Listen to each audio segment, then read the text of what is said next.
ഈ ലോകത്ത് അള്ളാഹു നൽകുന്ന പല പരീക്ഷണങ്ങളും സഹിച്ചും ത്യജിച്ചും ജീവിക്കുന്നവരാണ് നമ്മളെല്ലാവരും. പക്ഷെ ഏതൊരു പരീക്ഷണം നമ്മളെ കൺമുൻപിലേക്ക് കടന്നു വന്നാലും ഒരു വിശ്വാസിയെ സംബന്ധിച്ചിടത്തോളമുള്ള ഏറ്റവും വലിയ സമാധാനം, ആയുധം, ഏത് പരീക്ഷണങ്ങളെയും അതിജീവിക്കാനുള്ള ഒരു പ്രാർത്ഥന, എനിക്കെന്റെ റബ്ബിനോട് നടത്താൻ സാധിക്കും എന്ന ഒരു പ്രതീക്ഷയും വിശ്വാസവുമാണ് ഒരു യഥാർത്ഥ വിശ്വാസിയെ സംബന്ധിച്ചിടത്തോളം വലിയ സമാധാനത്തോടെ അവനെ ജീവിക്കാൻ പ്രേരിപ്പിക്കുന്നത്. ഞാൻ അനുഭവിക്കുന്ന ഏത് പ്രശ്നമാവട്ടെ, എന്റെ റബ്ബ് എന്റെ കൂടെയുണ്ടാകും, ഒരിക്കലും എന്റെ റബ്ബ് എന്നെ കൈവിടുകയില്ല, എന്റെ ജീവിതത്തിലെ കാര്യങ്ങൾ നിയന്ത്രിക്കുന്ന പടച്ച തമ്പുരാനോട്, എന്റെ സൃഷ്ടാവിനോട് എനിക്കെന്നും ഇഷ്ടത്തോടു കൂടിയേ സമീപിക്കാൻ സാധിച്ചിട്ടുള്ളൂ എന്ന ആശ്വാസം, അത് നമ്മുടെ ജീവിതത്തിലുള്ള ഏത് പ്രതിസന്ധികളിലും വലിയ ആശ്വാസമായി നമുക്ക് അനുഭവപ്പെടാറുമുണ്ട്. കാരണം ഭാവിയിൽ നമ്മൾ എന്തൊക്കെ നേരിടേണ്ടി വരും എന്നുള്ളത് റബ്ബിനല്ലാതെ മറ്റൊരാൾക്കും അറിയുകയില്ല. മനുഷ്യന്റെ ജീവിതത്തിൽ നിമിഷ നേരങ്ങളെ കൊണ്ടാണ് കാര്യങ്ങളൊക്കെ മാറിമറിഞ്ഞുകൊണ്ടിരിക്കുന്നത്. അതുകൊണ്ടാണല്ലോ ഏതാനും ചില ദിവസങ്ങൾക്ക് മുൻപ് പത്രത്താളുകളിലൂടെ നമ്മൾ വായിച്ചറിഞ്ഞ ഒരു മരണവാർത്ത. നാട്ടുകാർക്കൊക്കെ പരോപകാരിയായ ഒരു ചെറുപ്പക്കാരൻ, നിത്യരോഗിയായ കിടപ്പിലായ വാപ്പാനെ പരിചരിക്കണമെങ്കിൽ ആ ചെറുപ്പക്കാരൻ വീട്ടിൽ പോകണം. ഡ്രൈവറാണെങ്കിലും തിരിച്ചു വീട്ടിലേക്ക് എത്താത്ത ഒരു യാത്രയും ആ ചെറുപ്പക്കാരൻ ഏറ്റെടുക്കാറില്ല. കാരണം തന്റെ അരക്ക് താഴേക്ക് തളർന്നു കിടക്കുന്ന വാപ്പയെ കുളിപ്പിക്കണമെങ്കിൽ, വാപ്പക്ക് സൗകര്യം ചെയ്തു കൊടുക്കണമെങ്കിൽ ആ മകനുണ്ടാവണം.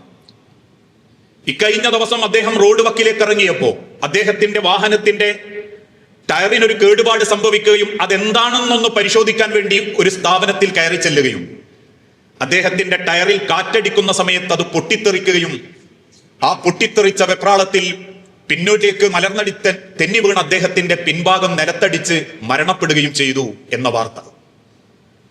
നിമിഷ നേരം കൊണ്ടാണ് നമ്മുടെ ജീവിതത്തിൽ കാര്യങ്ങളൊക്കെ മാറിമറിഞ്ഞുകൊണ്ടിരിക്കുന്നത്. നിങ്ങളൊന്ന് ചിന്തിച്ചു നോക്കൂ, എത്ര കുടുംബങ്ങളാ മനസമാധാനത്തോടെ വിവാഹം നടത്തിയവര്, എത്ര സന്തോഷത്തിലാ പല കുടുംബങ്ങളും മുന്നോട്ട് പോയിക്കൊണ്ടിരിക്കുന്നത്. പക്ഷെ ആ കുടുംബത്തിലുള്ള ഏതെങ്കിലും ഒരു കല്യാണത്തിന്റെ ശേഷം ആ മക്കളിലുണ്ടാകുന്ന പരീക്ഷണങ്ങളുടെ പേരിൽ, തന്റെ മകളുടെ ഭർത്താവിന്റെ സ്വഭാവക്കേടിന്റെ പേരിൽ, കയറി വന്ന മകന്റെ ഭാര്യയുടെ സ്വഭാവക്കേടിന്റെ പേരിൽ ഇപ്പോഴും നരകയാതനകൾ മനസ്സിൽ കൊണ്ട് നടന്ന് കുടുംബമേ വെറുത്ത് നരകതുല്യ ജീവിതം നയിക്കുന്ന ആളുകൾ നമ്മുടെ കൂട്ടത്തിലുണ്ട്. ഇതെല്ലാം നമ്മളെ പഠിപ്പിക്കുന്ന വലിയൊരു സത്യം, തൊട്ടടുത്ത നിമിഷം നമ്മളെ ജീവിതത്തിൽ എന്ത് സംഭവിക്കണം എന്ന് തീരുമാനിക്കുന്നത് ഈ പ്രപഞ്ചത്തെയും എന്നെയും നിങ്ങളെയും സംവിധാനിച്ച അള്ളാഹുവാണ്. അതുകൊണ്ടില്ല റബ്ബേ എന്ന മനസ്സു തുറന്നൊരു പ്രാർത്ഥന ഒരു വിശ്വാസിയുടെ ആയുധമാണെന്ന് ഹബീബായ പ്രവാചകൻ സല്ലല്ലാഹു അലൈഹി വസല്ലമ ഓർമ്മപ്പെടുത്തി. മറ്റൊരു ഭാഗത്ത് കാണാം, അള്ളാഹുവിന്റെ മാർഗത്തിൽ റബ്ബൊരു തീരുമാന ജീവിതത്തിൽ നിന്നും വേണ്ടെന്ന് തീരുമാനിക്കണമെങ്കിൽ ലാ യുറുദ്ദുൽ ഖദാ ഇല്ല ദുആ, നിങ്ങളുടെ പ്രാർത്ഥന കൊണ്ടല്ലാതെ ഒരിക്കലും അള്ളാഹുവിന്റെ തീരുമാനം അള്ളാഹു തആല മാറ്റുകയില്ല. അതുകൊണ്ട് തന്നെ നമ്മുടെ ജീവിതത്തിലൊക്കെ ഏത് നിമിഷവും നമ്മളെ ഭയപ്പെടുത്തുന്ന, നമ്മളേറെ സങ്കടപ്പെടുന്ന ഒരു പരീക്ഷണ സമയം നമ്മൾ ജീവിതത്തോട് ചിന്തിച്ചുകൊണ്ടേയിരിക്കണം. എനിക്കത് സംഭവിക്കില്ല, ഞാൻ ഫുള്ള് ഹാപ്പി ആയിട്ട് ജീവിക്കും, എനിക്ക് പൈസ കണ്ടമാനുണ്ട്, ഞാൻ എല്ലാവരോടും നല്ല നിലക്കേ പെരുമാറിയിട്ടുള്ളൂ എന്ന് നമ്മൾ ആശ്വസിക്കേണ്ടതില്ല. ജീവിതത്തിന്റെ ഏതെങ്കിലും ഒരു നിമിഷത്തിൽ, നിർണായകമായ ഒരു പരീക്ഷണത്തിൽ നമ്മളൊക്കെ അതിജീവിക്കേണ്ടി വരും. കാരണം ഈ ലോകത്ത് ഈ പരീക്ഷണങ്ങളുടെ കാലഘട്ടത്തിൽ മക്കളിലൂടെയും സമ്പത്തുകളിലൂടെയും അപ്രതീക്ഷിതമായ മരണങ്ങളിലൂടെയും പേരറിയാത്ത സുക്കേടുകളിലൂടെയും എന്തിനേറെ കുടുംബത്തിന്റെ സമാധാനം നഷ്ടപ്പെടുത്തുന്ന, കുടുംബത്തിലുണ്ടാകുന്ന പ്രശ്നങ്ങളിലൂടെയും അള്ളാഹു നമ്മൾ ഓരോരുത്തരെയും വലയം ചെയ്തുകൊണ്ടിരിക്കുമ്പോ ആ അവസ്ഥയിൽ നമ്മളെ പ്രാർത്ഥന കൂടി പടച്ച റബ്ബ് സ്വീകരിക്കാത്തൊരവസ്ഥ വന്നാലോ? ഞാൻ ഈ ഉയർത്തുന്ന കൈ റബ്ബ് സ്വീകരിക്കില്ല, എന്റെ പ്രാർത്ഥനകൾക്ക് റബ്ബ് ഉപകാരം ചെയ്യില്ല എന്ന് ചിന്തിക്കുന്ന ഒരു മാനസികാവസ്ഥ ഒന്ന് ചിന്തിച്ചു നോക്കൂ. ചിലർ ഉദാഹരണമായിട്ട് അനുഭവത്തിലുള്ള ഒരു കഥ ഒരു മനുഷ്യൻ സൂചിപ്പിച്ചിട്ടുണ്ട്. അദ്ദേഹം തന്റെ മകന് അപ്രതീക്ഷിതമായ ഒരു അപകടം പറ്റി, ചെറിയ അപകടം. വീട്ടിന്റെ മുറ്റത്ത് കളിച്ചോണ്ടിരിക്കുമ്പോ കല്ല് മറ്റൊരുത്തന് എടുത്തെറിഞ്ഞ സമയത്ത് തന്റെ മൂത്ത കുട്ടിയുടെ ചെവിയുടെയും തലയിന്റെയും പകുതി ഭാഗത്ത് തുളച്ചു കയറി ആ മകനെയും കൊണ്ട് ആശുപത്രിയിൽ അദ്ദേഹം പുറപ്പെട്ടു. ആശുപത്രിയിലെ ഐസിയുവിന്റെ ഉള്ളിൽ കയറി കാര്യങ്ങൾ വഷളാവാൻ തുടങ്ങി. അദ്ദേഹം വേദനയോടുകൂടി പിന്നീട് മകന്റെ മരണത്തിന് ശേഷം പറഞ്ഞൊരു വാക്കായത്, അന്ന് ഐസിയുവിന്റെ പുറത്തു നിൽക്കുമ്പം മകന്റെ ആയുസ്സിന് വേണ്ടി പടച്ചവനോട് പ്രാർത്ഥിക്കണം എന്ന് എനിക്ക് തോന്നി. പക്ഷേ ഞാൻ ചിന്തിച്ചത് നാട്ടുകാരെ പറ്റിച്ചിട്ടും മറ്റുള്ളവനെ വേദനിപ്പിച്ചിട്ടും ഞാൻ എന്തൊക്കെയോ ഉണ്ടാക്കി വെച്ചിട്ടുണ്ട്. ആ മുതൽ എന്റെ സമ്പത്തിൽ ഉള്ളതും എനിക്കറിയാം. പല ആളുകളും എന്റെ സമ്പത്തിനെ പറ്റി പുകഴ്ത്തലുണ്ട്. അവൻ അങ്ങനെ മുതലുണ്ടാക്കി, അവിടെ 10 സെന്റ് വാങ്ങി, ഇവിടെ 1 ഏക്കർ വാങ്ങി, അവിടെ 3 പിടി എടുത്തു എന്നൊക്കെ ആൾക്കാർ പറയുമ്പോൾ ആ മുതലുണ്ടാക്കാൻ ഞാൻ ഉണ്ടാക്കിയ വഴി എനിക്കേ അറിയൂ. ഞാൻ ഉണ്ടാക്കിയ മുതലിന്റെ പിന്നിൽ പല കണ്ണീരുണ്ട്. പലരെയും ഞാൻ സങ്കടപ്പെടുത്തേണ്ടി വന്നിട്ടുണ്ട്. പല വാക്കും ഞാൻ മാറ്റി പറയേണ്ടി വന്നിട്ടുണ്ട്. പക്ഷേ നിർണായകമായ എന്റെ സ്വന്തം മകന്റെ ജീവൻ അകത്തിങ്ങനെ തുടിച്ചോണ്ടിരിക്കുമ്പോ പടച്ചോനോട് പ്രാർത്ഥിക്കുന്ന സമയത്ത് എനിക്ക് എന്റെ മനസ്സിൽ തന്നെ തോന്നി, പടച്ചോൻ എങ്ങനെയാ എന്റെ പ്രാർത്ഥന സ്വീകരിക്കുക? ഞാൻ അത്രമാത്രം മറ്റുള്ളവരെ വെറുപ്പിച്ചിട്ടും മറ്റുള്ളവരുടെ ഇത് കട്ടു തിന്നിട്ടും എന്റെ മകൻ എന്ത് ചികിത്സ കൊടുത്തിട്ട് ഞാൻ എങ്ങനെ പടച്ചോനോട് പ്രാർത്ഥിക്കും എന്നൊരു ലജ്ജ എനിക്ക് തോന്നി എന്ന് മകന്റെ മരണശേഷം ആ വാപ്പ പറഞ്ഞിട്ടുണ്ട്. ആ ഒരു സന്ദർഭവും ആ ഒരു സമയവും നമ്മളെയൊക്കെ ജീവിതത്തിലേക്ക് കടന്നു വരുന്ന രംഗാലോചിച്ചു നോക്കൂ. നിർണായകമായ ഒരു തീരുമാനത്തിന്റെ മുൻപിൽ റബ്ബിനോട് പ്രാർത്ഥിക്കാൻ പോലും സാധ്യമാകാത്ത നിലക്ക് പ്രാർത്ഥന സ്വീകരിക്കപ്പെടാനുള്ള ഒരു ക്വാളിറ്റിയും എനിക്കില്ല എന്ന് ചിന്തിക്കുന്ന ഒരു സമയത്ത് അള്ളാഹുവിന്റെ മുൻപിൽ നിസ്സഹായതയോടെ ആ പ്രാർത്ഥന പോലും ഒരു ആശ്വാസമായി കിട്ടാത്ത മനുഷ്യരോട് ലോകത്തിന്റെ പ്രവാചകൻ ആവർത്തിച്ചോർമ്മപ്പെടുത്തി, എന്തുകൊണ്ടാണ് മനുഷ്യരെ നിങ്ങളെ പ്രാർത്ഥന അള്ളാഹു സ്വീകരിക്കാത്തത്? 5 കാരണങ്ങൾ അള്ളാഹുവിന്റെ ഹബീബ നബി തങ്ങൾ എണ്ണി പറഞ്ഞു. ഈ 5 കാരണങ്ങൾ ആരുടെ ജീവിതത്തിലുണ്ടോ അവന്റെ പ്രാർത്ഥന റബ്ബിന്റെ അടുത്തേക്ക് സ്വീകരിക്കപ്പെടുകയില്ല. അവൻ എന്ത് അമലുകൾ ചെയ്തവനാണെങ്കിലും ശരി, എത്ര ഇബാദത്തിൽ മുഴുകിയവനാണെങ്കിലും ശരി, അള്ളാഹുവിന്റെ അരികിലേക്ക് ഒരു അടിമയുടെ പ്രാർത്ഥന റബ്ബിന്റെ അടുത്തേക്ക് എത്തണമെങ്കിൽ അവന്റെ ജീവിതത്തിൽ ഒരിക്കലും അവൻ ഉണ്ടാകാൻ പാടില്ലാത്തൊരു സ്വഭാവം നല്ല കാര്യങ്ങൾ ചെയ്യാതിരിക്കുക, നല്ല കാര്യങ്ങൾ മറ്റൊരാളോട് പറയാതിരിക്കുക, തിന്മയായ കാര്യങ്ങളെ ചെറുക്കാതിരിക്കുക, അതിൽ നിന്നും നിരുത്സാഹപ്പെടുത്താതിരിക്കുക, തടയാതിരിക്കുക. ഇതാണ് ഒന്നാമത്തെ ക്വാളിറ്റി. ഈ സ്വഭാവം മനുഷ്യന്റെ ജീവിതത്തിലുണ്ടെങ്കിൽ അവന്റെ പ്രാർത്ഥന അള്ളാഹുവിന്റെ അടുത്തേക്ക് സ്വീകരിക്കപ്പെടുകയില്ല. നന്മകൾ കൽപ്പിക്കാതിരിക്കുക, തിന്മകൾ തടയാതിരിക്കുക. ഹബീബായ പ്രവാചകൻ സല്ലല്ലാഹു അലൈഹി വസല്ലം ഒരിക്കൽ പറഞ്ഞു, ലതഅമുറുന്ന ബിൽ മഅറൂഫി, തീർച്ചയായും സദാചാരം കൽപ്പിക്കുകയും വല തൻഹഉന്ന അനിൽ മുൻകരി, ദുരാചാരത്തെ തൊട്ട് തടയുകയും ചെയ്തിട്ടുണ്ട് എങ്കിൽ ഔ ലയൂഷിക്കന്നല്ലാഹു അൻ യബ്അസ അലൈക്കും ഇകാബൻ മിൻഹും, അല്ലെങ്കിൽ അള്ളാഹുവിന്റെ ഭാഗത്തു നിന്നുള്ള ഒരു ശിക്ഷ നിങ്ങൾക്ക് അടയാൻ ഇടയുണ്ട്. തീർച്ചയായും റബ്ബിന്റെ അരികിൽ നിന്നുള്ള ശിക്ഷ നിങ്ങളുടെ ഭാഗത്ത്, തന്റെ ഭാഗത്ത് നിന്നുള്ള ശിക്ഷ നിങ്ങൾക്ക് അടയ്ക്കാൻ ഇടയുണ്ട്. അങ്ങനെ നിങ്ങൾ ചെയ്തിട്ടില്ല എങ്കിൽ സുമ്മ തദ്ഊനഹു ഫലാ യുസ്തജാബ ലക്കും, നിങ്ങൾ അവനോട് പ്രാർത്ഥിച്ചാലും ആ പ്രാർത്ഥന റബ്ബ് സ്വീകരിക്കുകയില്ല. നന്മ കൽപ്പിക്കുകയും തിന്മ വിരോധിക്കുകയും ചെയ്യുന്ന ഒരു മനസ്സ്. ഇന്ന് പൊതുവെ ആളുകൾ പറയാറുണ്ട്, വയലു പറയുന്നവർ പറഞ്ഞാൽ മതി നന്മയും തിന്മയും ഒക്കെ. ഏതെങ്കിലും മൗലവിമാരെ കണ്ടിട്ട് പറയും, നാട്ടിൽ എങ്ങനെയൊക്കെ ഉണ്ട്, നിങ്ങൾ അതിനെപ്പറ്റി സംസാരിക്കണം. ഖുതുബക്ക് വരുന്ന ഖതീബിനോട് പറയും, ഇവിടെ എങ്ങനെയൊക്കെ ഉണ്ട്, നിങ്ങൾ അതിനെപ്പറ്റി സംസാരിക്കണം. അതെന്തേ നമുക്ക് സംസാരിച്ച ആ സംസാരം എന്റെ ഭാഗത്തുനിന്ന് വരുമ്പം എന്റെ ജീവിതത്തിലുള്ള ചില പോരായ്മകൾ നാട്ടുകാർ ചൂണ്ടിക്കാണിക്കും. അതുകൊണ്ട് ഞാൻ പെർഫെക്റ്റ് അല്ലാത്തതുകൊണ്ട് എനിക്ക് അതിലുള്ള കാര്യക്കാരെ കുറിച്ച് സംസാരിക്കണേ, ഏതെങ്കിലും ചില ആൾക്കാരെ ഏൽപ്പിക്കണം. ഇന്ന് സ്വന്തം മഹല്ലുകളിലുള്ള തിന്മകൾക്കെതിരെ അത് പാടില്ല, അത് നിങ്ങൾ ചെയ്യരുത്. ഞാനൊക്കെ തമാശക്ക് വേണ്ടി പറയാറുണ്ട്, കല്യാണത്തിന്റെ വിവരക്കേടുകൾ കാണിച്ചു കൂട്ടുമ്പോ ഇതിവിടെ നടക്കൂല എന്നൊരാളെ മുഖത്ത് നോക്കി പറയണേ, അവനാന്റെ കുടുംബത്തിലെ കല്യാണം നമുക്ക് നിയന്ത്രിക്കാൻ പറ്റുന്ന പോലെ കല്യാണം നിയന്ത്രിക്കാൻ നമ്മൾ പഠിക്കണം. അത് പഠിക്കാത്ത കാലത്തോളം മറ്റൊരാളോട് നിങ്ങൾ അത് ചെയ്യരുത് എന്ന് പറയണേ. ഖുതുബ ആരംഭിക്കുന്നതിന് മുൻപ് പതുക്കെ ചുവട്ടിൽ എന്നിട്ട് പറയും, ഞാൻ ഇവിടുത്തെ വലിയ ആളാണ്, നിങ്ങൾ കൊള്ളിക്കണം കേട്ടോ ഈ ആർഭാടങ്ങളെ പറ്റിയൊക്കെ. ഈ നന്മ വിരോധിക്കാനും തിന്മ തടയാനും നമ്മളെ കൊണ്ട് സാധിക്കുന്നില്ലെങ്കിൽ ആ മനുഷ്യന്റെ പ്രാർത്ഥന അള്ളാഹു സ്വീകരിക്കുകയില്ല. ഇന്ന് ചില ആൾക്കാർ കൽപ്പിക്കുക ചെയ്യാം, അത് പറയണം പെടാ, ഇത് പറയണം പെടാ. ഞാൻ ആരെയും കുറ്റപ്പെടുത്തിക്കൊണ്ടല്ലോ പറയണത്.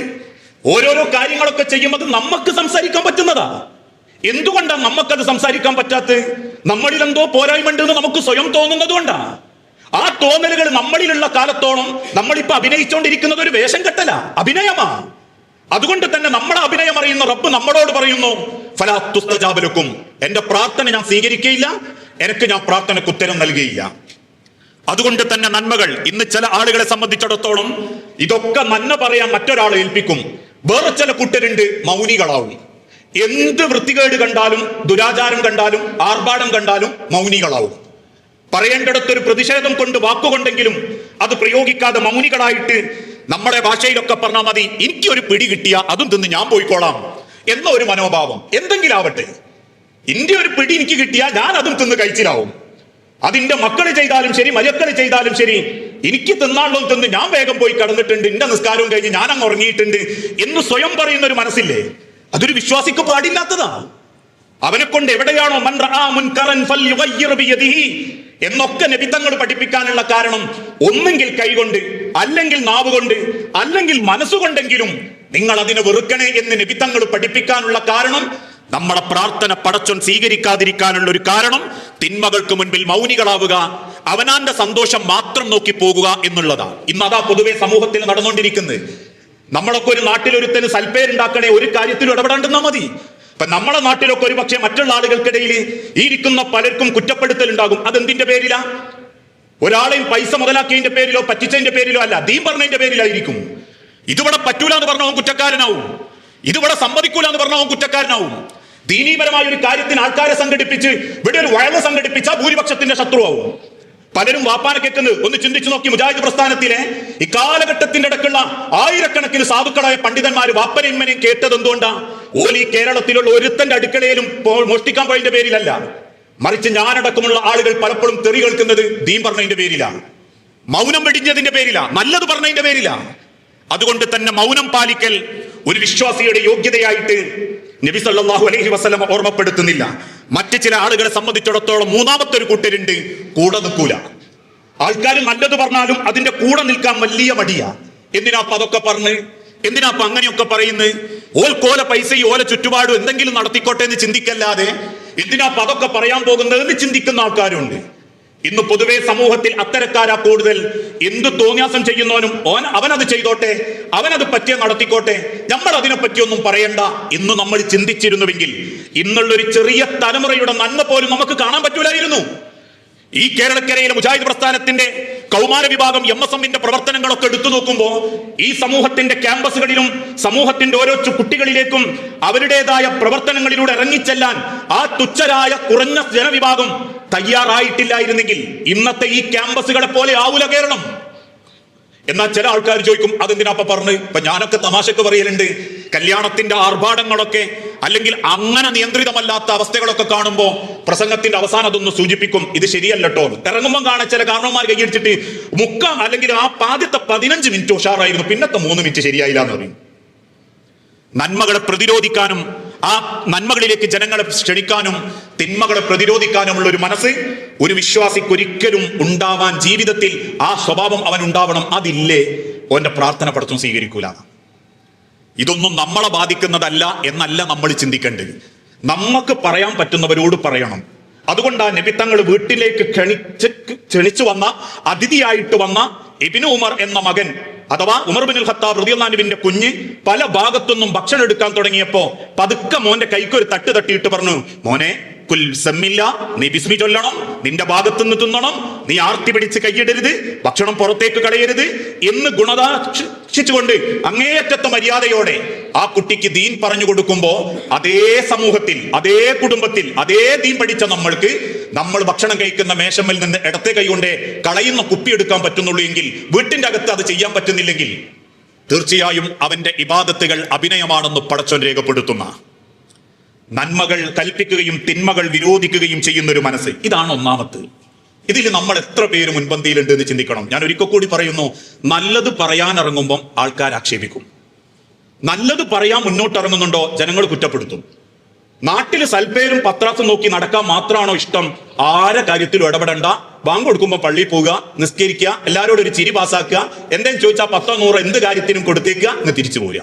എന്നാ നാട്ടുകാർ പറയും ഒന്നിലേക്കില്ലട്ടോ, മൂപ്പര് തൊഴില് കൂലി ഒരു കാര്യത്തിലുമില്ല, നല്ല മനുഷ്യനാന്ന് പറയും. പടച്ചോൻ പറയൂല, അള്ളാഹു പറയൂല, ജനങ്ങൾ പറയും.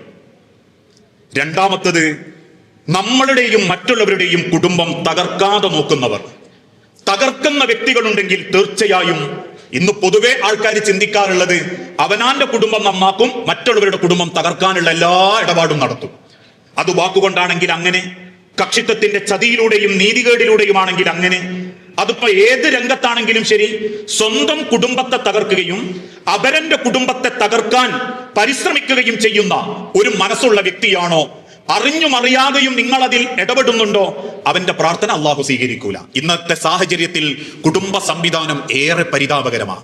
തകർക്കുകയും തകർന്നുകൊണ്ടിരിക്കുകയും ചെയ്യുന്ന ഒരുപാട് കുടുംബങ്ങളുടെ കഥ നമ്മൾ കേട്ടുകൊണ്ടിരിക്കുകയാണ്. വാവിട്ട വർത്താനം കൊണ്ടും രണ്ട് ചേരിയിലേക്ക് ചേർന്ന് നിന്ന് പരസ്പരം പോരടിക്കാനും കൊല്ലാനും തെറിവിളിക്കാനും കൊട്ടേഷൻ കൊടുക്കാനും വരെ കുടുംബ ബന്ധങ്ങൾ തയ്യാറായിക്കൊണ്ടിരിക്കുന്ന ഒരു കാലഘട്ടം നമ്മളെ കൺമുൻപിൽ നമ്മൾ കണ്ടുകൊണ്ടിരിക്കുകയാണ്. ദുനിയാവിൽ ഇട്ടേച്ചു പോകുന്ന സ്വത്തിന്റെ പേരിൽ, ദുനിയാവിൽ ഉപേക്ഷിച്ചു പോകേണ്ട സമ്പാദ്യത്തിന്റെ പേരിൽ ഒരേ വാപ്പാന്റെ മക്കളിൽപ്പെട്ടവർ പോലും തമ്മിൽ കൊല്ലാനുള്ള പകയും വെച്ച് നടക്കുമ്പോ വാർത്തകളല്ലാതായി മാറുന്ന കൊലപാതകങ്ങളും അലോഗ്യങ്ങളും മരിച്ചാൽ പോലും മയ്യത്ത് കാണാൻ മടിക്കലുകളും ഒക്കെ സർവ്വസാധാരണയായി മാറിക്കൊണ്ടിരിക്കുമ്പോ അതൊക്കെ മനസ്സ് കൊണ്ടെടുക്കുന്നവര് പള്ളിയുടെ ഒന്നാമത്തെ സുപ്പിലുണ്ട്, നാട്ടിൽ ഹജ്ജിന് പോകുന്നുണ്ട്, ഉംറക്ക് പോകുന്നുണ്ട്, 100 മറ്റുള്ളവരെയും സഹായിക്കുന്നുണ്ടെങ്കിൽ ലോകത്തിന്റെ നബി തങ്ങൾ ആവർത്തിച്ചോർമ്മപ്പെടുത്തി റബ്ബിന്റെ അരികിലേക്ക് ഉയർത്തപ്പെടാത്തൊരു കർമ്മമുണ്ടെങ്കിൽ, റബ്ബ് സ്വീകരിക്കാത്തൊരു പ്രാർത്ഥനയുണ്ടെങ്കിൽ അത് കുടുംബങ്ങൾ അകൽച്ചയുണ്ടാക്കുകയും അകൽച്ചയുണ്ടാക്കാൻ വേണ്ടി പണിയെടുക്കുകയും കാര്യമറിയാതെ സംസാരിക്കുകയും വാക്കുകൊണ്ട് മനസ്സുകൾ മുറിപ്പെടുത്തി കുടുംബത്തെ വേർതിരിപ്പിക്കുകയും ചെയ്തവരുണ്ടെങ്കിൽ അവരുടെ പ്രാർത്ഥനകൾ അള്ളാന്റെ അരികിലേക്ക് ഉയർത്തപ്പെടുന്നില്ല. അവരുടെ പ്രാർത്ഥന പടച്ചോന്റെ അടുത്ത് സ്വീകരിക്കപ്പെടുന്നില്ല. ഹബീബായ പ്രവാചകൻ ആവർത്തിച്ചോർമ്മപ്പെടുത്തിയ ഒരു വാക്കുണ്ട്, മൻ അഹബ്ബ അൻ യബ്സുത ലഹു ഫീ റിസ്ഖിഹി. നിങ്ങൾക്കാർക്കെങ്കിലും നിങ്ങളുടെ ഭക്ഷണത്തിൽ ഉപജീവനത്തിൽ വിശാലത വേണമെങ്കിൽ, വഫീ അസരിഹി, നിങ്ങളുടെ ആയുസ്സിലും നിങ്ങൾക്ക് വിശാലത വേണമെങ്കിൽ, അഥവാ ആയുസ് കൂടി ഭക്ഷണം ഭംഗിയാവുകയും ചെയ്യണമെങ്കിൽ ഫൽയസിൽ റഹിമഹു, അവൻ കുടുംബബന്ധം ചേർക്കട്ടെ, അവൻ കുടുംബബന്ധം ചേർക്കട്ടെ. ഇതെങ്ങനെ ഇതിന്റെ നിർവചനം എന്നറിയും? കുടുംബബന്ധം ചേർക്കുന്നതോടുകൂടി അവന്റെ ഉപജീവനം വിശാലമാകുന്നു പറഞ്ഞാൽ പട്ടിണി കിടക്കേണ്ടി വരൂല. ബന്ധം നന്നായാല് ഏതെങ്കിലും വൈക്ക് പടച്ചോൻ കുടുംബത്തിൽ കൂടെ അത് എത്തിച്ചേരും. പലരും സങ്കടത്തോടെയും സന്തോഷത്തോടെയും പറയലില്ലേ, മക്കൾക്ക് അപകടം പറ്റി അല്ലെങ്കിൽ പിയാപ്പിളക്ക് അപകടം പറ്റി ഹോസ്പിറ്റലിൽ കടന്നപ്പോ എന്ത് ചെയ്യും എന്നുള്ള വെപ്രാളപ്പെട്ട് നിൽക്കുമ്പോഴാണ് ഫോൺ വിളിച്ചിട്ട് മുത്തച്ഛി പറഞ്ഞത്, നാളെ ഉച്ചക്കത്തേക്കുള്ള ഭക്ഷണം ഞാൻ കൊണ്ടുവരട്ടോ, വൈകുന്നേരം വരെ ഞാൻ നിൽക്കുകയും ചെയ്യാം എന്ന് കേട്ടപ്പം ബന്ധങ്ങൾ എത്രത്തോളം സമാധാനം അമ്മ എനിക്ക് മനസ്സിലായത്. കൊടുത്ത സ്നേഹം തിരിച്ചു കിട്ടുന്നത് മനുഷ്യന്റെ ഭക്ഷണത്തിലും ഉപജീവനത്തിലും വിശാലമാകാനാ, മനുഷ്യന്റെ ആയുസ് വർദ്ധിക്കാനാ. മനുഷ്യരെ നമ്മളൊക്കെ ഇടക്കിടക്ക് പെട്ടെന്ന്, ഞാൻ പറയാറുണ്ട്, പെട്ടെന്ന് തന്നെ നമ്മളോരോ അറ്റാക്ക് വന്നിട്ടും അല്ലാണ്ടും ഒക്കെ മരിച്ചോന്ന് എന്തുകൊണ്ടാണെന്നറിയോ? വേണ്ടാത്ത കുറെ ഭാരം മനസ്സ് കൊണ്ടെടുക്കുന്നോണ്ടാ, ആവശ്യമില്ലാതെ പിണങ്ങിയും ശത്രുതയും കാണിച്ച് ജീവിക്കുന്നത് കൊണ്ടാ. ആരെന്തൊക്കെ പറഞ്ഞാലും കുടുംബത്തിൽ ഒരു അലോഗ്യം ഉണ്ടാകുന്നതോടുകൂടി ഹൃദയത്തിന്റെ മിടിപ്പ് വരെ താറുമാറായിക്കൊണ്ടിരിക്കുക. നമ്മൾ പറയലില്ലേ, എന്തോ ബേജാറ് മനസ്സൊന്നും ഒയ്യുന്നില്ല, നാ പിന്നെ ഒന്ന് പൊരുത്തപ്പെട്ട് ഞാനൊന്ന് അങ്ങ് തോറ്റ് എന്റെ മനസ്സൊന്ന് ക്ലിയർ ആക്കട്ടെ, അത് ശൈത്താൻ സമ്മതിക്കുകയില്ല. എന്നിട്ട് വീറും വാശിയും മനസ്സ് കൊണ്ടടന്ന് ടെൻഷൻ അടിച്ച് ജേട്ടനെ കാണാതെ അനിയനെ കാണാതെ അകാല നരബാധിച്ച് അവസാനം എന്തൊക്കെയോ ബേജാറിന്റെ ഇടയിൽ കുടുംബ ഒരു സ്വൈര്യല്ലാണ്ട് അങ്ങനെ അങ്ങ് മരിച്ചു എന്നും കാണാം. അവസാനം മയ്യത്തുണ്ടോന്ന് ഒരു ബേക്കെന്ന് ഇങ്ങനെ ചോദിക്കും, എന്തൊക്കെ കാണിച്ചു കൂട്ടിയ മനുഷ്യനാ, പെങ്ങൾക്കെതിരെ കോടതി കേസ് കൊടുത്തു, ഏട്ടനെ അങ്ങാടിയിലിട്ട് തെറി പറഞ്ഞു, അനിയനെ പിടിച്ച് തല്ലി, അവസാനം പോകുന്ന പൂക്കുണ്ടോ 3 വെള്ളത്തുണി എന്നല്ലേ അവൻ കൊണ്ടുപോയിട്ടുള്ളൂ. മനുഷ്യന്റെ ഉപജീവനവും ആയുസ്സും നന്നാവണോ, തീർച്ചയായും അവൻ കുടുംബത്തോട് ചേർന്ന് നിന്ന് അള്ളാഹുവിന് വേണ്ടി കുടുംബത്തെ സ്നേഹിക്കാൻ പഠിക്കണം. നമ്മളെ കുടുംബത്തിന് നമ്മൾ കൊടുക്കുന്നത് തിരിച്ചറിയാൻ പറ്റിയിട്ടില്ലെങ്കിലും പടച്ചോൻ അറിയും. നമ്മൾ കൊടുക്കുന്നതിന് നമുക്ക് തിരിച്ച് സ്നേഹം കിട്ടിയിട്ടില്ലെങ്കിലും അള്ളാഹ് എത്തിച്ചേരും. ആ തിരിച്ചറിവാണ് ഒരു മനുഷ്യന്റെ ജീവിതത്തിൽ ബന്ധങ്ങളോടുള്ള മൂല്യം. അതുകൊണ്ടാ മറ്റൊരാളെ മുഖത്തേക്ക് നോക്കി ചിരിക്കുന്ന ചിരി റബ്ബിന്റെ കൂലി പ്രതീക്ഷിച്ചിട്ടാണെങ്കിൽ നിങ്ങൾക്ക് കൂലിയുണ്ടെന്നും, എന്നാൽ അതേ ചിരി നിങ്ങളുടെ ഭാര്യയുടെ മുഖത്തേക്ക് നോക്കിയിട്ടാണെങ്കിൽ നിങ്ങൾക്ക് അതിന് സ്വതക്കയേക്കാൾ കൂലിയുണ്ടെന്നും, അതിനേക്കാൾ അപ്പുറം നന്മകൾ രേഖപ്പെടുത്തുന്നുണ്ടെന്നും, എന്നാൽ അതേ ചിരി ആക്കിയ ചിരിയാണെങ്കിൽ നിങ്ങൾക്ക് അവന്റെ പാപങ്ങൾ നിങ്ങളുടെ അക്കൗണ്ടിലേക്ക് വരുമെന്നും ഹബീബായ നബി തങ്ങൾ പഠിപ്പിക്കാനുള്ള കാരണം നമ്മളുടെ പുഞ്ചിരിക്ക് പോലും പടച്ചോന്റെ അടുത്ത് ബന്ധങ്ങളെ കൂട്ടിയോജിപ്പിച്ചതിന്റെയും ആ മഹത്വത്തിന്റെയും സ്ഥാനമുള്ളതുകൊണ്ടാണ്. ഇന്ന് പൊതുവെ നമ്മളൊക്കെ ഒരുപാട് ചിന്തിക്കേണ്ട ഒരു വിഷയമാണത്. ആൾക്കാർ നമസ്കാരത്തിലും നോമ്പിലുള്ള ഭംഗിയൊന്നും പലരുടെയും ജീവിതത്തിലെ കുടുംബ ബന്ധങ്ങളുടെ രംഗത്ത് കാണിക്കാറില്ല. ഇസ്ലാമിക ചരിത്രത്തിൽ സ്വഹീഹായിട്ടല്ല അല്ലെങ്കിൽ ഹദീസിലോ ഏതെങ്കിലും അത്തരത്തിലുള്ളൊരു റിവായത്തിലോ രേഖപ്പെടുത്താത്തൊരു ചരിത്രം ഇസ്രായേലിയരുടെ കാലഘട്ടത്തിൽ രേഖപ്പെടുത്താറുണ്ട്.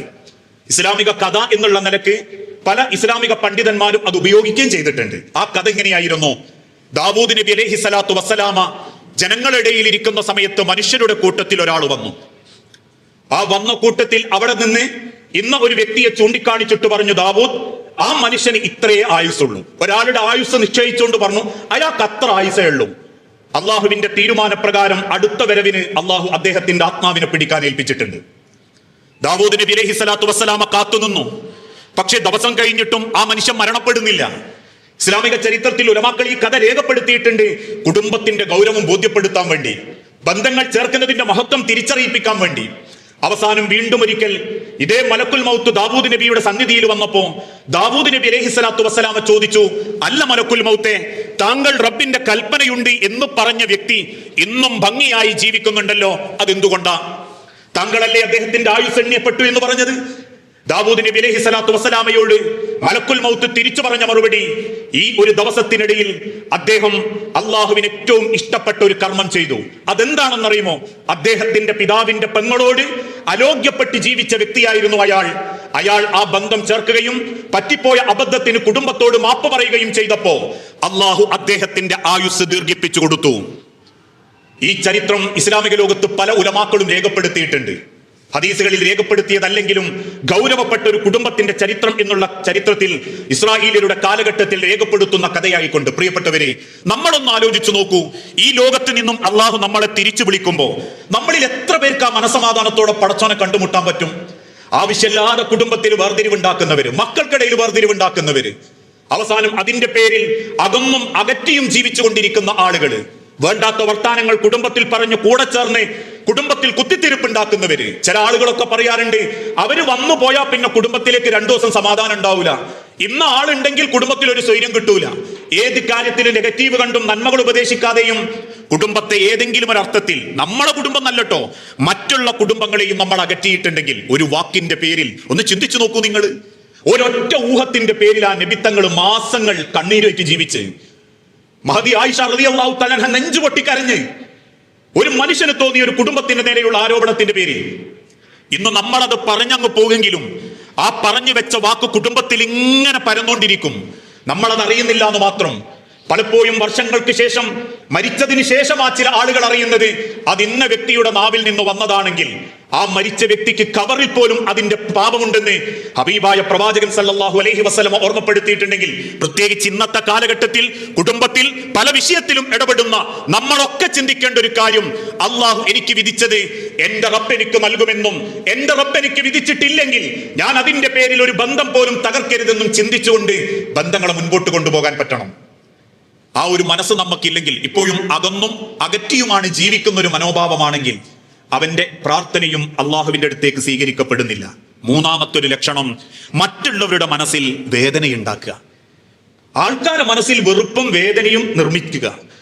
പ്രവാചകൻ സല്ലല്ലാഹു അലൈഹി വസല്ലം ഒരിക്കൽ പറഞ്ഞു, ഇത്തഖൂ ദഅവത്തൽ മദ്ലൂം, ആക്രമിക്കപ്പെട്ടവന്റെ പ്രാർത്ഥനയെ നിങ്ങൾ ഭയപ്പെട്ടുകൊള്ളുക. മനസ്സ് വേദനിക്കപ്പെട്ടവന്റെ പ്രാർത്ഥനയെ നിങ്ങൾ ഭയപ്പെട്ടുകൊള്ളുക. അതാരാവട്ടെ, നമ്മൾ അറിയുന്നവരാവണം അറിയാത്തവരാവണം എന്നൊന്നുമില്ല. ആക്രമിക്കപ്പെട്ടവന്റെ, മനസ്സ് വേദനിപ്പിക്കപ്പെട്ടവന്റെ പ്രാർത്ഥനക്കും റബ്ബിനുമിടയിൽ അള്ളയൊരു മറ വെച്ചിട്ടില്ല. അതാരായാലും, മൃഗമാണെങ്കിൽ പോലും കിട്ടും. നിങ്ങൾ വേദനിപ്പിക്കുന്നത് മൃഗമാണെങ്കിൽ പോലും അത് കിട്ടും. അതുകൊണ്ട് ആ പ്രവാചകൻ സല്ലല്ലാഹു അലൈഹി വസല്ലം ഒരിക്കൽ ഒരു യുദ്ധസമയത്ത് സൈന്യത്തെയും കൂട്ടി പുറപ്പെടുക. പെട്ടെന്നൊരു സ്വഹാബി ഒരു ഇടവഴി ചൂണ്ടിക്കാണിച്ചിട്ട് പറഞ്ഞു, നബി തങ്ങളെ, ഈ ഇടവഴിയിലൂടെ പോയാൽ നമുക്ക് വേഗം ആ ഒരു സ്ഥലത്തേക്ക് എത്താം, ശത്രുക്കളെ പ്രതിരോധിക്കാം. നബി സല്ലല്ലാഹു അലൈഹി വസല്ലമ തന്റെ കുതിരയുടെ കടിഞ്ഞാണ് പിടിച്ച ഇടയിലേക്ക് മാറ്റി. പെട്ടെന്ന് നബി തങ്ങൾ ഇങ്ങോട്ട് തിരിഞ്ഞു നിന്നിട്ട് പറഞ്ഞു, വേണ്ട, ഈ ഇടയിലൂടെ നമുക്ക് പോകാൻ അനുവാദമില്ല. അത്ഭുതത്തോടെ സഹാബത്ത് ചോദിച്ചു, എന്തേ നബിയെ?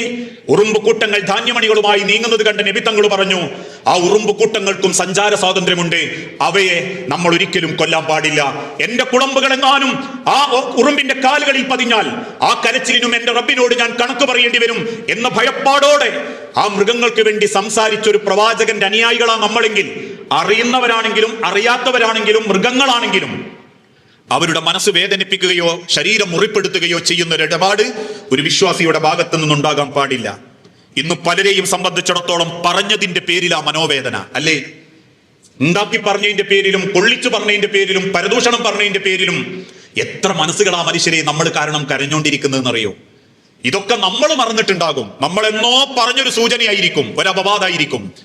ഇന്നും ആ കുടുംബത്തിൽ അവർക്കൊരു തീരാ സങ്കടമായിട്ട് മനസ്സ് കൊണ്ടടക്കുന്നുണ്ടെങ്കിൽ, നമ്മളെ കാണുമ്പോൾ അയാൾ മനസ്സ് വെറുത്തു പോകുന്നുണ്ടെങ്കിൽ, അതിന്റെ പേരിൽ നമ്മളെ മുന്നിലേക്ക് വരാൻ പോലും അയാൾ മടിക്കുന്നുണ്ടെങ്കിൽ, തീർച്ചയായും ഇത്തഖുല്ലാ, നിങ്ങൾ അള്ളാഹുവിനെ ഭയപ്പെട്ടുകൊള്ളുക.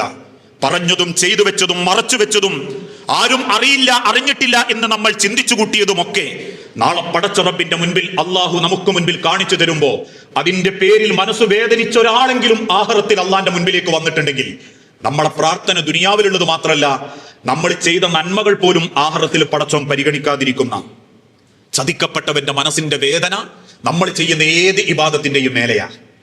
ചതിക്കപ്പെട്ടവന്റെ മനസ്സിന്റെ വേദന നമ്മൾ ചെയ്ത ഏത് ഇബാദത്തിന്റെയും ആരാധനയുടെയും മുകളിലാ ദൈവം പരിഗണിക്കുക, പടച്ചോൻ പരിഗണിക്കുക. ഇന്നെല്ലാ രംഗത്തും ചതി വ്യാപകമായി കൊണ്ടിരിക്കുക. മതം പറഞ്ഞ് ചതിക്കുന്നവർ ഒരു ഭാഗത്ത്, ഇല്ലാക്കഥകൾ പറഞ്ഞ് കെട്ടുകഥകളിലൂടെ മതത്തെ ചതിക്കുന്നവർ മറുഭാഗത്ത്, കൂട്ടുകക്ഷിയായി പലരെയും ബിസിനസ്സിലേക്ക് കൂട്ടിക്കൊണ്ടുവന്ന് ചതിച്ച് അവനാന്റത് മാത്രം രക്ഷപ്പെടുത്തുന്ന ചതിയന്മാർ ഒരു ഭാഗത്ത്, വിവാഹത്തിൽ പോലും പരസ്പരം ബന്ധമുണ്ടാക്കുന്നിടത്ത് ചതി കാണിക്കുന്നവര്. ഇക്കഴിഞ്ഞ ദിവസം ഒരു ചെറുപ്പക്കാരന്റെ വഴിവിട്ട യാത്രക്ക് പേരിൽ അവന്റെ സ്വഭാവം നന്നാവാൻ അവന്റെ മാതാപിതാക്കൾ കണ്ടെത്തിയ ഒരു മാർഗം നല്ലൊരു സ്വാധുവായ സ്വാലിഹത്തായ പെണ്ണിനെ കെട്ടിച്ചെടുക്കാന്നുള്ളതാ. അതാണോ ഇസ്ലാമിന്റെ നിയമം? അവസാനം കെട്ടിയതിന്റെ 4ാമത്തെ ദിവസം തന്നെ താൻ കുടിച്ച കള്ളിന്റെ പുറത്ത് പെണ്ണിന്റെ ശരീരം മാന്തിക്കേറുന്ന ഒരു ദാരുണമായ അവസ്ഥയിലേക്ക് എത്തിയപ്പോ കൈ മലർത്തിക്കൊണ്ട് ആൺകുട്ടിയുടെ മാതാപിതാക്കൾ പറയുന്ന പോലും നന്നാവുമെന്ന് വിചാരിച്ചു, വേണമെങ്കിൽ കോമ്പൻസേഷനും നഷ്ടപരിഹാരവും തരാം, നമുക്കിത് വേഗം അവസാനിപ്പിക്കാം. കുടുംബത്തിൽ ചതി ചെയ്യുന്നവര്, ബന്ധങ്ങളിൽ ചതി ചെയ്യുന്നവര് രണ്ടു ഭാഗങ്ങളിലും ഒരേറെ പ്രതീക്ഷയോടുകൂടി മകന് കല്യാണം കഴിപ്പിച്ചു കൊടുത്ത് കല്യാണത്തിന്റെ 3ാമത്തെ ആഴ്ച കൂടെ പഠിച്ചവന്റെ കൂടെ ഒളിച്ചോടിയപ്പോ പെൺകുട്ടിയുടെ മാതാപിതാക്കൾ പറയുന്ന പോലും നഷ്ടപരിഹാരം തരാം, ഞങ്ങൾക്കറിയായിരുന്നു, നന്നായെങ്കിലോ എന്ന് കരുതി കെട്ടിച്ചതാണ്. ചതി കാണിക്കുന്നവര്. മനസ്സ് വേദനിച്ചിട്ടാണ് ഒരാണും പെണ്ണും കിടന്നുറങ്ങുന്നതെങ്കിൽ, ഒരു വാപ്പയമ്മയും കിടന്നുറങ്ങുന്നതെങ്കിൽ, ഒരു കുടുംബം കണ്ണീര് കുടിക്കുന്നതെങ്കിൽ ഇടക്ക് നിന്നോലും സംഘടിപ്പിച്ചോലും കൂട്ടുനിന്നോലും ആരാണെങ്കിലും ഇത്തക്കൂതാവത്തൽ മതിലും നിങ്ങളത് അനുഭവിക്കാതെ തിരിച്ചു പോകില്ലെന്ന് അള്ളാഹുവിന്റെ പ്രവാചകൻ സല്ലല്ലാഹു അലൈഹി വസല്ലം ഓർമ്മപ്പെടുത്തിയിട്ടുണ്ട്. ആ വേദനയോടെയാ പലരും മരിച്ചുകൊണ്ടിരിക്കുന്നു. ആ വേദന ഉള്ളുകൊണ്ടിറന്നിട്ടാ പലരും ഇന്ന് ജീവിക്കുന്നു, മരിക്കുന്നു. എല്ലാ രംഗത്തും ഇന്ന് അത് പിടികൂടിക്കൊണ്ടിരിക്കുക. സമ്പത്തിന്റെ രംഗത്ത് അല്ലേ, കടം വാങ്ങിയിട്ട് തിരിച്ചു കൊടുക്കാൻ നിൽക്കുക, കടം ചോദിച്ചതിന്റെ പേരിൽ പിണങ്ങുക, കടം തിരിച്ചു കിട്ടാത്തതിന്റെ പേരിൽ സങ്കടം പറയുമ്പോ അവൻ മറ്റുള്ളവരോട് വാശി കാണിക്കുക, കടം വാങ്ങി അവനാന്റെ കുടുംബം ഭംഗിയാക്കുന്നവരുണ്ട്. അവരോട് ഉലമാക്കൾ പറഞ്ഞൊരു വാക്കുണ്ട്, ആരാന്റെ പല്ലിനേക്കാൾ അവനാന്റെ മോണയാണല്ലേ. ആരാന്റെ വേർപ്പിന്റെ പൈസ കൊണ്ടുപോയി തിന്നതിനേക്കാൾ നല്ലത് അവനാൻ പട്ടിണി കിടക്കുന്നതും അവനാന്റെ മോണയുണ്ട് എന്തെങ്കിലും തിന്നു തീർക്കുന്നതുമാണ്. കടം തന്നോനെ പറ്റിച്ചവര്, ചോദിച്ചാ കുറ്റപ്പെടുത്തുന്നവര് ഒരു ഭാഗത്ത്, അതോടൊപ്പം തന്നെ വായ്പ വാങ്ങി പറ്റിക്കുന്നവര്, തന്നു എന്നുള്ള കള്ള രീതിയിൽ ഉണ്ടാക്കുന്നവര്. സാമ്പത്തിക രംഗത്ത് ഇന്ന് മനുഷ്യൻ കാണിക്കുന്ന അക്രമത്തിന് പരിധിയില്ല. എത്ര പേരെയാ ആളുകൾ വിഷമിപ്പിച്ചുകൊണ്ടിരിക്കുന്നതെന്നറിയോ? എല്ലാറ്റിന്റെ പേരിലും പലതിന്റെ പേരിലും. ഇക്കഴിഞ്ഞ മാസങ്ങൾക്ക് മുൻപ് കേരളത്തിൽ 2 കാര്യങ്ങൾ തൊട്ടടുത്ത ദിവസം ഉണ്ടായി. അതിലൊന്ന്, ഒരു കച്ചവടത്തിന്റെ പേരിൽ വഞ്ചിക്കപ്പെട്ടു എന്നറിഞ്ഞപ്പോ ആ മനുഷ്യൻ കുടുംബത്തെയും കൂട്ടി കാറിൽ വെച്ച് തീ കൊളുത്തി. അയാൾ മരിച്ചു. പൊള്ളലേറ്റ ഭാര്യയും മക്കളും ഇപ്പോഴും പ്രയാസത്തില. എറണാകുളത്ത് മറ്റൊരു കഥ നമ്മൾ കേട്ടു. പ്രവാസ ലോകത്ത് നിന്നും പറ്റിച്ച് നാട്ടിക്ക് പോന്നു. നാട്ടിലെ കുടുംബത്തിൽ 3.5 കൊല്ലം 4 കൊല്ലം അവനാ നയിച്ച പൈസക്ക് വേണ്ടി ആ മനുഷ്യൻ നടന്നു. കൊടുക്കില്ല കിട്ടില്ല എന്നായപ്പം ആ വീട്ടിൽ ചെന്ന് പുരക്കും തീയിട്ടു, വാഹനത്തിനും തീയിട്ടു, സ്വന്തം മാറ് കുത്തി പരിക്കേൽപ്പിച്ച് ആത്മഹത്യ നടത്താനും ശ്രമിച്ചു. എത്ര പേര് ആ മനുഷ്യരെ ആൾക്കാർ പറ്റിച്ചോണ്ടിരിക്കുന്നത്, എത്ര കുടുംബ മനസ്സ് വേദനിച്ചുകൊണ്ടിരിക്കുന്നത്, എത്ര ആളുകൾ അവനാന്റെ മുതലിന് വേണ്ടി യാചിച്ചുകൊണ്ടിരിക്കുന്നത്. അത്തരത്തിലുള്ള മനസ്സ് വേദനിപ്പിച്ച വ്യക്തികളുണ്ടെങ്കിൽ അവരുടെ പ്രാർത്ഥനയും അള്ളാഹു സ്വീകരിക്കുകയില്ല. പ്രവാചകന്റെ സഹാബത്ത് ചോദിച്ചു, നബിയെ കടം വാങ്ങിയിട്ടുണ്ട്, തിരിച്ചു കൊടുക്കാൻ പറ്റിയിട്ടില്ല നബിയെ. നബി തങ്ങൾ പറഞ്ഞു, നിങ്ങൾ അവന്റെ അരികിൽ പോണം, അവനോട് ആ സമയത്തെ പറ്റി പറയണം, അവധി തെറ്റിയിട്ടുണ്ട് എന്ന് അവനെ ബോധ്യപ്പെടുത്തിയിട്ട് പറയണം, താങ്കൾ അല്പം എനിക്ക് സമയം നീട്ടിത്തരണം എന്നവനോട് അവനോട് പ്രതീക്ഷയോടെ സംസാരിക്കണം. അങ്ങനെ അവൻ സമയം നീട്ടിക്കൊടുത്താൽ നബി തങ്ങൾ ആ വ്യക്തിയോട് പറഞ്ഞു, നിനക്ക് ആ പൈസ സ്വതക്ക കൊടുത്തവന്റെ കൂലി അള്ളാഹു രേഖപ്പെടുത്തും. ആ സ്വതക്കയുടെ കൂലിയായിട്ട് അള്ളാഹ് എനിക്ക് രേഖപ്പെടുത്തും. നീ കൊടുത്ത വായ്പക്ക് എനിക്ക് സ്വതക്കന്റെ കൂലിയും കിട്ടും, വായ്പന്റെ കൂലിയും കിട്ടും. ആ പൈസ എനിക്ക് തിരിച്ചു കിട്ടുകയും ചെയ്യും. ആ മര്യാദ പോലും ഇന്ന് സാമ്പത്തിക രംഗത്ത് കാണിക്കാത്തവരുണ്ട്. വഞ്ചനയോടുകൂടി സമ്പത്തിൽ ഇടപെട്ട് ജീവിക്കുന്ന ആളുകള്. ഇത് സാമ്പത്തിക രംഗത്താണെങ്കിൽ കുടുംബത്തിൽ പോലും ഇല്ലേ, സ്വത്തിന്റെ വിഷയത്തിലില്ലേ. കാരണവന്മാര്, അതല്ലെങ്കിൽ കുടുംബത്തിലെ ഏതെങ്കിലും തലമുതിർന്നവര് ബാക്കിയുള്ളവരൊക്കെ പറ്റിച്ചോണ്ട് മുതലാക്കുന്നവര്, ഇനി വാപ്പാന്റെ സ്വത്തുണ്ടായിട്ടും ഇതുവരെ വീതിക്കാത്തവര്, ഏതെങ്കിലും ഒരു അവനാന്റെ കാര്യത്തിന് വേണ്ടി ഇതിപ്പം വീതിച്ചാൽ എന്തെങ്കിലുമായിട്ട് എനിക്ക് കിട്ടാണ്ടായി പോകും, കിട്ടുന്നത് കുറച്ച് ചിലപ്പം മോശപ്പെട്ട സ്ഥലമായി പോകും എന്നുള്ളതിന്റെ പേരിൽ പെങ്ങന്മാർക്കോ അല്ലെങ്കിൽ ഏട്ടന്മാർക്കോ അനിയന്മാർക്കോ ഒക്കെ ആവശ്യം ഉണ്ടായിട്ടും ആഗ്രഹം ഉണ്ടായിട്ടും അതിനുവേണ്ടി മുന്നിട്ടിറങ്ങാത്ത ചില കുടുംബക്കാരുണ്ട്. അതിന്റെ അത്യാവശ്യക്കാരായിട്ടും അവരുടെ പരിഗണിക്കാത്തവര്, പെങ്ങന്മാരെ പരിഗണിക്കാത്തവർക്ക് അവർക്ക് അർഹതപ്പെട്ടതായി മുതല്. അല്ലാതെ നമ്മളെ ഔദാര്യമായിട്ട് കാണരുത്. അവസാനം പെങ്ങളെ മക്കൾ ഗതി പിടിക്കാണ്ട് ഇങ്ങനെ നടക്കുമ്പോൾ എന്തെങ്കിലും ഒരു പൈസ കിട്ടിയതിനെ പൊരൊന്ന് വാർക്കായിരുന്നു, എന്തെങ്കിലും ഉണ്ടെ ഗൾഫിക്ക് ഒരു വിസ സംഘടിപ്പിക്കായിരുന്നു എന്ന് ചിന്തിക്കുമ്പം ആങ്ങളുടെ അടുത്തേക്ക് 10 തവണ ചെന്നു, മൈൻഡ് ചെയ്യുന്നില്ല. കാരണം കാർണോല് മൂത്തതായി പോയതുകൊണ്ട് പേരിൽ മാത്രം ആ വഞ്ചനയുടെ മുൻപിൽ, വിശ്വാസ ചതിയുടെ പിന്നിൽ വാപ്പാന്റെ സ്വത്ത് അനുഭവിക്കാതെ മരിച്ചു പോകുന്ന എത്ര പെങ്ങന്മാര് ആങ്ങളമാരുണ്ടെന്നറിയോ? അവസാനം വർഷങ്ങൾക്ക് ശേഷം മരിച്ചോയ മക്കൾക്ക് പിന്നെ ഓതില്ല എന്ന് പറയുമ്പം തലയും വാലുലാണ്ട് ആ സമ്പത്ത് അവനാന്റെ പരിധിയിലാക്കി അന്നത്തെ തുടക്കത്തിലെ മാർക്കറ്റ് വില അനുസരിച്ചിട്ട് പങ്ങന്മാരെ മക്കൾക്ക് എന്തെങ്കിലും കൊടുത്ത് ഒഴിവാക്കി അവനാന്റെതാക്കിയിട്ടുണ്ട്. നിങ്ങളെ തലമുറയ്ക്ക് വേണ്ടി സമ്പാദിച്ചു വെച്ചതും കുടുംബത്ത് കൂട്ടിവെച്ചതും പച്ചത്തീയായിട്ട് പടച്ചോന്റെ അടുത്ത് നിങ്ങൾ വാരിത്തുന്നേണ്ടി വരും. അത് എത്ര മുതലുണ്ടെങ്കിലും ശരി. ആ വേദനിച്ചവന്റെ മനസ്സ് പരലോകത്ത് പടച്ചോൻ കണക്കിനെടുക്കും. ദുനിയാവ് കണക്കിനെടുത്ത് അങ്ങക്ക് പൊരുത്തപ്പെടിക്കുക, ദുനിയാവ് കണക്കിനെടുത്ത് അങ്ങക്ക് കൊടുത്തു വിട്ട, ദുനിയാവ് ചോദിച്ചാൽ നിങ്ങൾക്ക് വിനയത്തോടുകൂടി മാപ്പപേക്ഷിക്കുക. പക്ഷെ പടച്ചോൻ വിചാരണക്കെടുക്കുന്നത് മരിച്ചിട്ട് മണ്ണടിഞ്ഞ് പടച്ചോന്റെ അടുത്ത് പുനർജീവിപ്പിക്കപ്പെട്ട അള്ളാന്റെ മഹിഷറയിലാണെങ്കിൽ ഒരു കാര്യത്തിനും നിങ്ങൾക്ക് ആ സമ്പത്തിന് പകരം വീട്ടാൻ പറ്റൂല. നിങ്ങൾ ചെയ്യുന്ന ഒരു കാര്യത്തിന്റെ പേരിലും പടച്ചോന്റെ മുൻപിൽ നിങ്ങൾക്ക് അത് ലഘൂകരിക്കാനും പറ്റൂല. സയ്യിദുനാ ഉമർ ഇബ്നുൽ ഖത്താബ് ചോദിച്ചല്ലോ, മദീനത്തെ പള്ളിയിൽ പ്രവാചകൻ വന്ന് പൊരുത്തം വാങ്ങിയപ്പോൾ റസൂലിനോട് സഹാബത്ത് ചോദിച്ചു, നബിയെ തല്ലിയിട്ട് പൊരുത്തം വാങ്ങാനോ?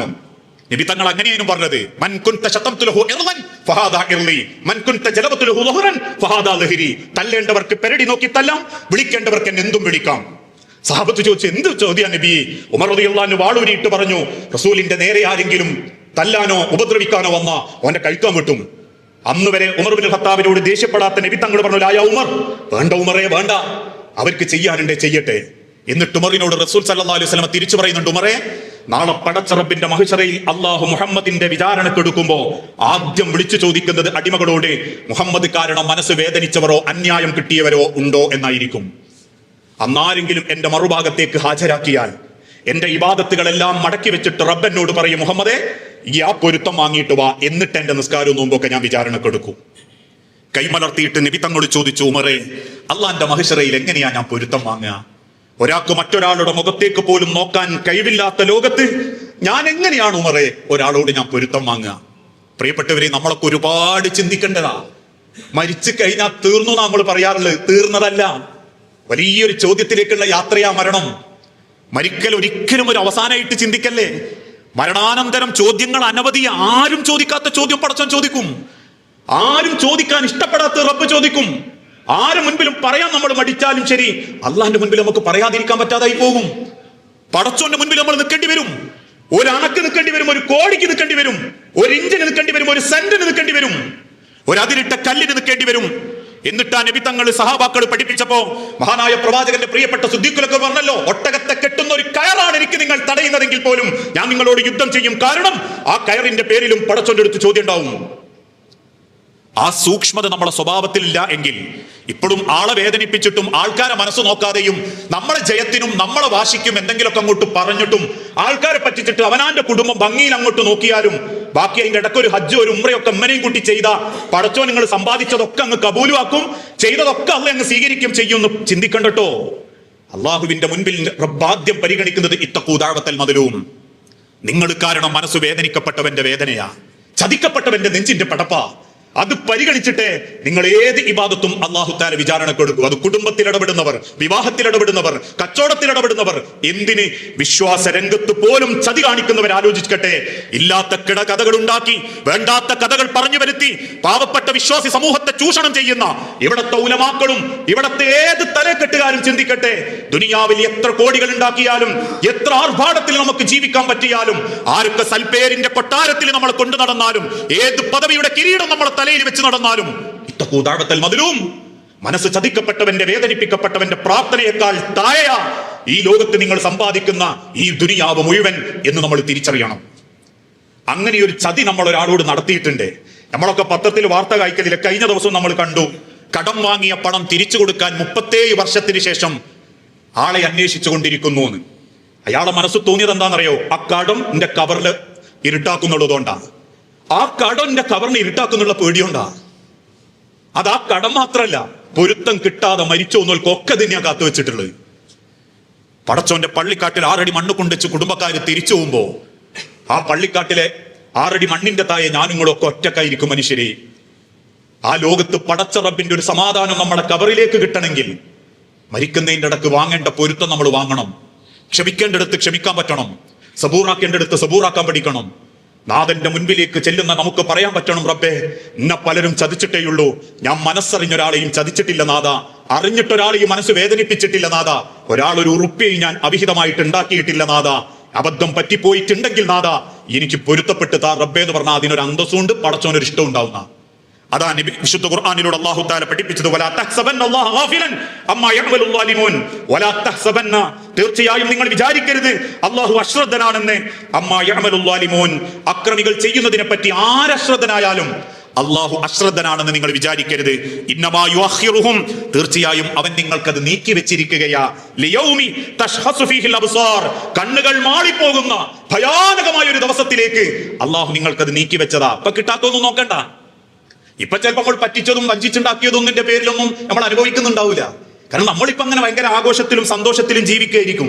പക്ഷെ ഇതൊക്കെ ഇല്ലാണ്ടായി പോകുന്ന ഒരു സമയം വരും, എല്ലാം നശിച്ചു പോകുന്ന ഒരു സമയം വരും. ഹറാമായ നിലക്ക് ഉണ്ടാക്കിയതിന്റെ പേരിൽ കുറ്റബോധം കൊണ്ട് നെഞ്ചുപൊട്ടുന്ന ഒരു നിമിഷം വരും. അത് വരുത്തും പടച്ചോൻ.